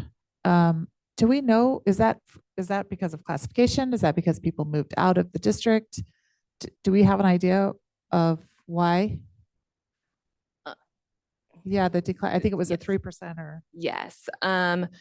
So in prior years, we really did a push for our meal applications, which is great, except for we were asking families to complete it even if they didn't want to. And so they were putting $0 as their income. And when you put $0 income on your meal application, you automatically qualify per the meal eligibility guideline. And so this year it was more of a push and repeated request that if you believe you qualify, please fill it out. So we're trying to find that balance of how much to push our families versus how much if you push too much and then they're filling out inaccurate data and you're kind of falsifying some of your information. That's what I was wondering. Just to clarify for someone who might not know, does this have anything to do and how does it correlate with the free and reduced lunches? Great question. Because we used, if I'm not mistaken, we used to use that as the measure by which to track. And when the federal government allowed for free and fair meals or full funding of meals, that we no longer had a means, so we had to solicit the data as opposed to just simply extrapolating it from a known source. Yes, great question. I should have explained exactly what makes up our unduplicated percentage. So it is a combination of our free and reduced meals and our students that qualify for free and reduced meals, EL qualified students, homeless, foster youth. And those are the different buckets that make up an unduplicated student pupil count. And so if you qualify for just one of those, you count towards our percentage of students. And then when universal meals went into effect, we received less meal applications because there was no longer an incentive because all students are now getting meals for free. And so now we're kind of combating that all students are getting free meals. So there's really not a incentive to submit a meal application. And so we still request the meal applications. They just don't really have as much of an impact on our families. And that's part of why we're seeing the decrease. Have any other jurisdictions, this is a shared issue, have any other jurisdictions or us collectively with other agencies looked for a way to mitigate this? Because some people may not understand how that unduplicated works. All those needs are present, but you can only get paid for one. And so the overwhelming, the underpinning of almost all disadvantaged is socioeconomically depressed, the SED. So people who are low on funds tend to drive everything. People who are English language learners tend to be coming in, they tend to be on the lower end of the socioeconomic scale. But if we were using that and that was our best means, is there any other thing that's derived from all this, like a better way to track this? Not so far. I know that advocates across the state have been trying to talk to our legislators about how the universal meals has now impacted LCFF funding. Some districts have a really high unduplicated count or direct certification, which is the state certifying students as qualified, and then the districts receive that information. So if you're a district that has a high number of direct certified students, you're not as impacted by free and reduced lunch applications. So when you're kind of in this 20, 40, 30, 40% percentage, it is tougher as a district when you're really have a smaller base that you're working with, just because you're not getting as many direct certifications, you're relying more on your meal applications, and there really hasn't been answers that have found. We try to do as much push for it and explaining of how not only does it benefit the district, but it could still benefit families as well through various reasons. You get lower AP test fees as well as SATs, college applications, sometimes utilities. But that doesn't seem to be driving a lot of response. I have one quick question. On slide 13, it's the major expenditures changes from budget adoption. The books and supplies went from 4.6 million to 13.6 million for a difference of 9 million. So why? Largely carryover of funds in our restricted sources. So restricted means that we can only use them for a specific purpose. So ELOP, for example, is our after school funding program. We were receiving large amounts of that in the beginning years of ELOP, and we were trying to figure out, most districts across the state were trying to figure out how exactly to spend those ELOP funds. And so we're right now experiencing a large amount of carryover that we're trying to whittle down and get our programs as robust as possible. But we are we still do have that carryover. And so as we carry forward those restricted dollars, we're then planning to spend it within the required timelines to ensure that we don't lose the funds. Same with title, all of our title funds, our magnet grant, our school-based mental health, UPK, those all have spending deadlines. Restricted lottery does not have a spending deadline. We did have $1 million carryover from restricted lottery, which can only be used for curriculum. And so the hope is that we can eventually get the social science curriculum that was adopted. So that has been set aside for that as well. Prop 28 kit, the A to G learning loss, also have spending deadlines set by the state that we are trying to make sure we spend all of those funds appropriately and before we lose the funds. It's been mentioned that we know we have declining enrollment, but have we increased staffing during that same time period? And what I'm looking for is, do we have, I'm not sure what the name is here, but we used to call it a positions and salary survey. And it basically, it's an allocation for all your positions. You have X number of positions, some are FTE, full-time equivalent, some are part-time. But do we have something that's, I know we were kind of working on that. It's been kind of a desired thing. There has to be some, we have employee ID numbers and we know how much they work. So it seems like you could just put them all in a column and do an Excel sheet and print it out. Yes, we have what's called position control in our financial system. And so that really ties an employee to a position, which sets their hours, their calendar.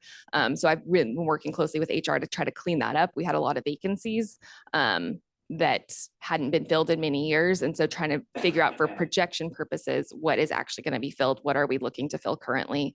What's being filled by contractors? So we are tightening down our position control. Prior years had a lot of vacancies that weren't looking to be filled. And so it does make it tough when you pull reports. It's hard to tell from year to year. I can see actual what has been filled, but it's hard to derive what the true vacancies were that may have been filled by a substitute or by a contracted position and that such thing. Okay. My concern is, guys saw when I first came on the board, they used to issue March 15th notices. But what that does to morale and what does that some uncertainty, and it's your most newly hired people. Looking at it, it was like, well, the people that you're bringing in happen to be about the same number of people that you're noticing, 55 to 75 people a year. That seemed to be about the hiring, and that seemed to be about the people who got the notices. So they're not all the same people, but we kind of went by the wayside with the March 15th, and we were able to kind of mitigate it in that way. So what I'm looking for is, if we have unfilled but yet funded positions, that's going to show as an expenditure, whether until you scrape it back. An accrued style of accounting, you have to allocate the funds towards the expenditure, but if you don't incur the expenditure, it's still going to show on your expenditures, correct? Correct. So you could see a deficit, but if you don't actually realize it by expending the money, then it's not real until it is real. And then if we're funding those positions with temporaries or contractors and things like that, to me, that's not as concerning. The servicing the students, yes, but putting our people in a position of vulnerability, that is concerning. I mean, because the stability of the district is the unity. It's what glues us together. It's what it does everything. The kids, everybody. So I would be really concerned. To me, it would be highly desirable to see something like this positions and salary surveys. We can actually see, have we, like, our ratios off, and is it real? Like, I believe your numbers, but I'd like to actually see if we had X number, whatever you want to call it, I'm going to say 1,300 employees. And over the same period of time, we had a decline in enrollment. We're at 1,500 employees. Where does that show up? And how did they get back into the system? Where are they focused at? And, I'm not so concerned with some of the, maybe, because when you get into the bickering and things of who got what and who's getting raises, I'm not going to look at that, but I would like to see if our numbers went up, where they went up. Yeah, I have been working on trying to pull that data as well from prior years to current year. One of our issues is that in the budget build in the last couple of years, position control was not necessarily used, so it's not trackable. So Kayla had to go in and rebuild all of that in Escape and in our system to be able to get us to this point in our budget management. So those are all functions that I mean, I'm just gonna be honest, we couldn't track when we got here in July and August. So that's some of the struggle that we're having is it's not trackable. We don't have snapshots in time. And now we're recreating that system. So moving forward, we can have those snapshots in time to do exactly like what you're asking for.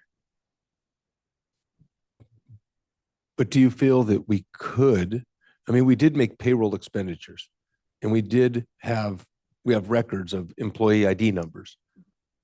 So could we like reverse engineer it and look and say, well, we paid this much money to this many people and these are the employee ID numbers? I mean, it seems like that would be a record that would be creatable. I'm sure it can be. I guess the question is, where do we want to spend our energy? Because revamping this whole system Oh, no, by itself is a huge feat for us. And I think going forward, our biggest piece is cleaning up whatever was in the current budget that was that were those vacancies, figuring out what can we take out, what are true vacancies that we don't need. And that's something that Kayla and HR have been working on very collaboratively in the last couple of months to clean that up so that we could get a true sense of what's in this budget versus where we have been in the past. And then I think going forward, I just don't know that going back and recreating old records is going to really. No, I'm not looking at recreating old records. I'm just simply looking to see if we can see definitively if we increase employee numbers. If the people went up while the kids are going down. Yeah, I don't think we have can't? anything in our current system that would Okay. allow us to see that because things weren't entered in the system that way. Okay, But they will be going forward. I appreciate that. Yeah. If there are no other comments, I'd entertain a motion.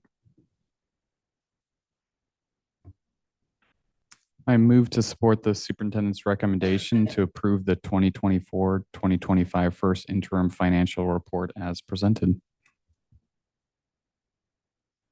I second. We have a motion by trustee Druin, seconded by trustee Kaplanis. Is there any discussion on the motion? I'd ask the clerk to please take roll. Trustee Kaplanis, Aye. trustee Bueno, Aye. trustee Vanden Heuvel, Aye. myself, aye. President Prusso. Aye. The motion carries unanimously. We move on to 16.8, nominations for the 2025 California School Boards Association Delegate Assembly. So this is something that the board has the option to do. You can nominate somebody to go into this position or run for this position or not. So it's just something that we always bring forward. Either way, we can go through the presentation or you can decide if you would I don't like. think we need It's 11:22, so it's up to you. Need a presentation? Would anyone like to be nominated? No. Just Be a delegate for a a seat. little bit on the history of trustee Ann White, who was on the board for 32 years. She was a longstanding delegate to CSBA. And so there was kind of a tradition. It's a regional position. I think it's District 7. And so you get we're members, we go to the conference each year. You gain a little bit of maybe insight into some things. You can bring back some recommendations and you kind of liaison. And so Mrs. White was on it for a number of years. I don't know how many of her 32 years. When she left, Trustee Wong took it on and brought us back information and things like that. You know, and it's one of those things where you kind of, it just gives us more of a regional kind of input to some of the things. You go to, I think it's 2 things a year. It's in the middle of May and at the beginning of December, if I remember correctly. And that's about it. Is there anyone that would? That sounds like something that's up my alley. Yeah. You'd like that? Mhm.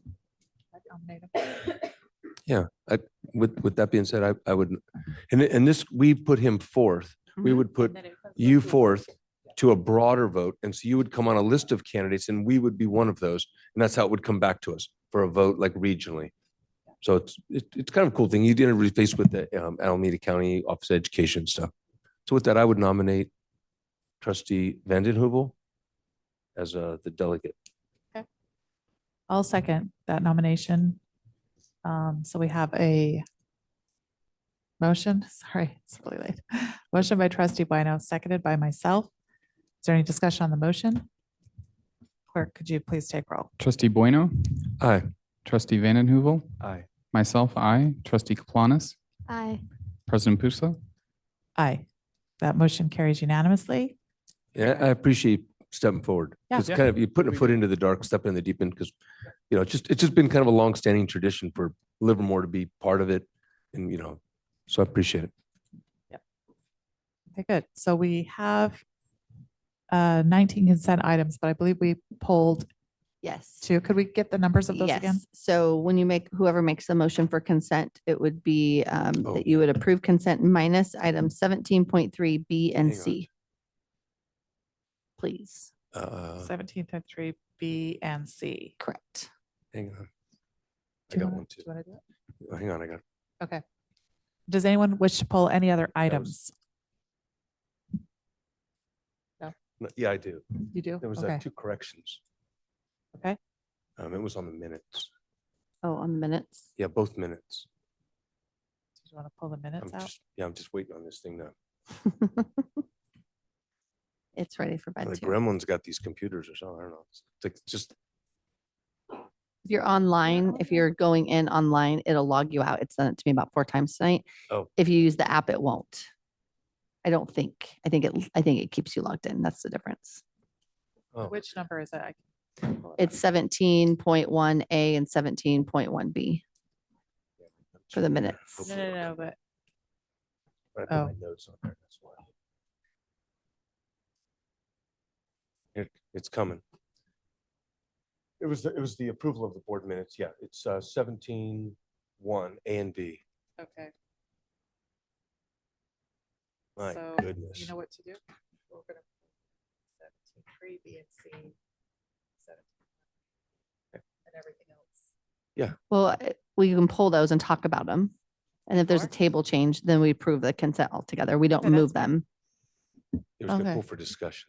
Just pull it for discussion, but then once we're ready, then if Okay. we fix it, then they go right back in. It's All just a right. We discussion used first. to do the discussion after, but that's fine. Right, but what we were doing is we were pulling them and then we were moving the items, which then changed the board agenda, which is Oh, this is great. This That's makes not way desirable. more and, sense. and that is the point of the change in the minutes, is the catch on that is exactly what you just explained. yes. So the minutes of, oh my God, this thing's slow. Okay.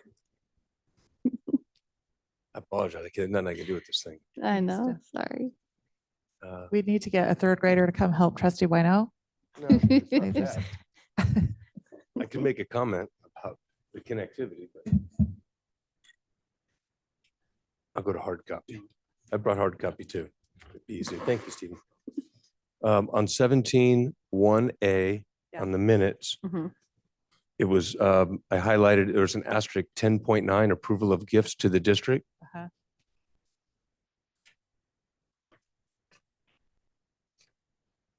Under 12, section 12, consent items removed for separate vote discussion. It was that, and it says asterisk 10.9 approval of gifts to district. Mhm. Yeah. But under there, there's no vote. We did vote on it there, but there the comment says that I, Board Trustee Craig Bueno, asked that 10.9 approval of gifts to district be moved to 13.1, which is reports from trustees. And that's not where it was moved. It was voted on under 12.1. Yeah. Because this would reflect that we never voted on it. Yeah, that's true. Wait, I see it says it was moved to 12.2 for separate vote. Correct. And then when you go there, Okay, when I go down to 12.2, where's 12.2? Oh, no, it's there. It is there. Right here. Asked that 10.9 approval of gifts of the district be moved to, 13.1, right there. So it just needs to be that table Correct. change needs to be 12. yes, Correct. yes. Okay. Right here. Oh, It says 13. that it was moved to 13.1, which is board member reports. And the other thing that needs to be fixed on here too is under 10.0 consent where the note says approval of gifts to district moved to 12.2. It should say 12.1 there. And then Correct. it should, Okay. and then Yes. it should say 12.1 down below. Yes. Correct. So that both those table changes. Okay, we'll make those table changes. Okay. And then 17.1 B. B, item 3.2, 3.2, okay. Is it our intent to include any discussion or eliminate the discussion? This was approval of new district credit cards. And we have that we made a motion, it was seconded, Mhm. and then it was a 5-0. Yeah, and there was discussion. I had a clarifying question on that. And Correct. And I was looking, the intent of my clarifying question to see if the credit cards were an expansion or if they were simply replacement 1-to-1 ratio. So if someone left, the replacement, the person who came in filled it, or was an expansion of the program. And the clarification was that it was a 1-to-1 exchange. I'm saying that off the top of my head. I don't have the recording in front of me, but I would like to have the clarification that the credit card, the issuance of credit cards was not an expansion of program, that it was simply an Mhm. exchange. Why don't we pull those minutes and Ms. Arias with can the go next. back in and watch the video and put in a little bit of the discussion, because I want to make sure if we're going to put Yes. specifics Yeah, I don't in want to give here. a quote. That's what I'm saying. So I'm let's just paraphrasing. let's pull item sorry, 17 17.1B. Let's just pull that. And A also, or? No, it was good. A is A, fine. we can just do a table change. So Okay. 17.1B, So we'll we're pull it taking and out we'll bring it back in 17.3 January BC, for approval. 17.1B, and then And we'll everything add else. the narrative in there of That's the it. question. Yep, Okay. makes sense. So then if there are no other, I would entertain a motion to move consent items minus 17.1B, 17.3 BC, and everything else. Does that make sense? Yep. 17.1 BC. 17. B and C. 1, B, and 17.3 Oh, B three, and yes. C. Yes. If we pull, so That sounds like the motion. that's a motion. You guys good with that? Second. Okay. All right. So we have a motion by me, seconded by trustee Druin. Any discussion on the motion? I think we nailed I it. just want to say thank you to Superintendent Gibson for walking me through warrants and PO, like line by line by It's all line good. for an hour. So thank you. That's all good. That's what I'm here for. helping Trustee with that. Vanden Heuvel? I'm not the sergeant at arms, but we have a motion on the floor. That was my comment. Is there any discussion on the motion? There is none. Will please ask the clerk to take roll. Trustee Kaplanis, Aye. trustee Vanden Heuvel, Aye. trustee Bueno, Aye. myself, I, President Pruso. Aye, and the motions carry. Are we down? Board reports and requests. So we'll start with trustee Vanden Heuvel. I've been a board member for several hours now, and I appreciate the hazing. I get it now. Just leave him here till midnight, and he'll know what it's like. So appreciate it. Looking forward to the next several years with y'all. Okay. Trustee Kaplanis. Board reports. I'm just thankful to be here. Thank you to all of you that are still hanging out, either watching this online or here in person. And I look forward to the next 4 years. Trustee Bueno. I'll forego everything other than the fact that we were able to go to CSBA together, and that onboarding of the two new board members was quite valuable to bring them up to speed and to gain perspective from one another. And I think that going forward, we're going to be a high functioning board. So it's appreciated. Trustee Druin. I'll, second what trustee Bueno said about the importance of CSBA for us to learn about each other and grow as a body. My family also visited Germany, and I was able to attend a German school, which I will not go into now because it is 11:33, but I'd like to share some insight, which I'll do at a later date. Later. Thank you. Ditto to what everyone said about CSBA and getting to know our new board. We're a new board now. Every time there's a change, it's a new board. So we're all getting used to each other. And also just wanted to say good luck to our high school students this week on their finals, and to wish our community a wonderful winter break, happy holidays, and a Merry Christmas. And then we'll turn the time over to Dr. Gibson. I'll keep it quick, I promise. But I think there are a couple notable things to just put out there in the universe. Number one, special education is spotlight, as you are well aware. We sent out a survey to our staff, both certificated and classified. Through that, one of the things that we gained some insight on are some topics of professional development that they want to participate in, both as general education staff and special education staff. In addition, we're starting a special education work group, which I'm really excited. So now that the high school schedule work group is done, we're going to pick up where we left off with a similar concept with special education. I think it was very exciting. Out of Ms. Thompson, how many teachers roughly do we have? 500? But okay, LA members. Okay, we'll just go with that for the sake of time. So 700 members. We had about 400 respond to the survey. And of those 400 and something, over 200 wanted to participate in the special education work group. So I think that speaks volumes to staff desperately wanting this focus. So thank you to the board for approving the crazy things that I continue to bring forward in the last 6 months. Yesterday, we kicked off our professional development with, I think I emailed the board today, just an update where we had over 50 site administrators, district administrators, and site designees, which are predominantly teachers. Most of them have special or have administrative credentials. And so we are very excited to kick off that training, and there's much more to come in 2025. We did also complete our special education site visits last week, which was exciting. Just a couple quick comments about the budget.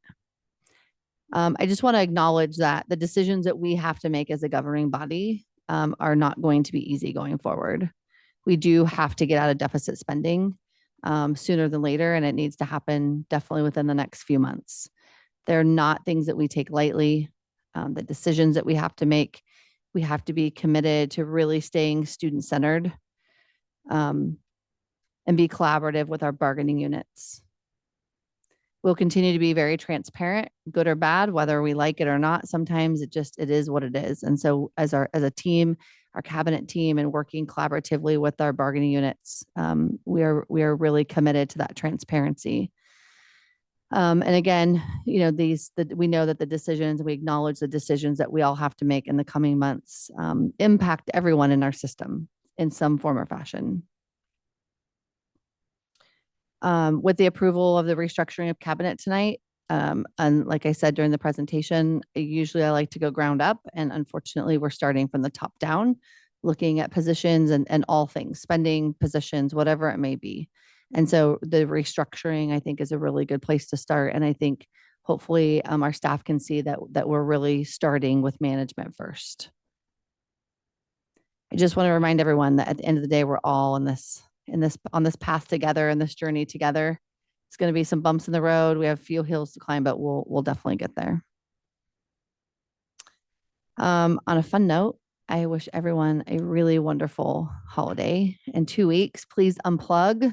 Staff, unplug. Amy, watch some extra Hallmark movies, whatever you need to do to unplug. And when we come back in January, we are going to hit the ground running. Our first SPED work group meeting is January the 8th. There's no rest for the wicked. So enjoy your 16 days of break time. And I wish everyone a wonderful holidays in whatever capacity that you and your family observe. So thank you. Okay, thank you. Our next meeting, we have a special board meeting held Thursday, December 19th, here at the district office, and the open session will begin at 10 a.m. Correct? Closed session is at 9:30. Yeah. And the next regularly scheduled board meeting will be held Tuesday, January 14th here, and the open session will begin at 7 p.m. With that, this meeting is now adjourned at 11:38 p.m.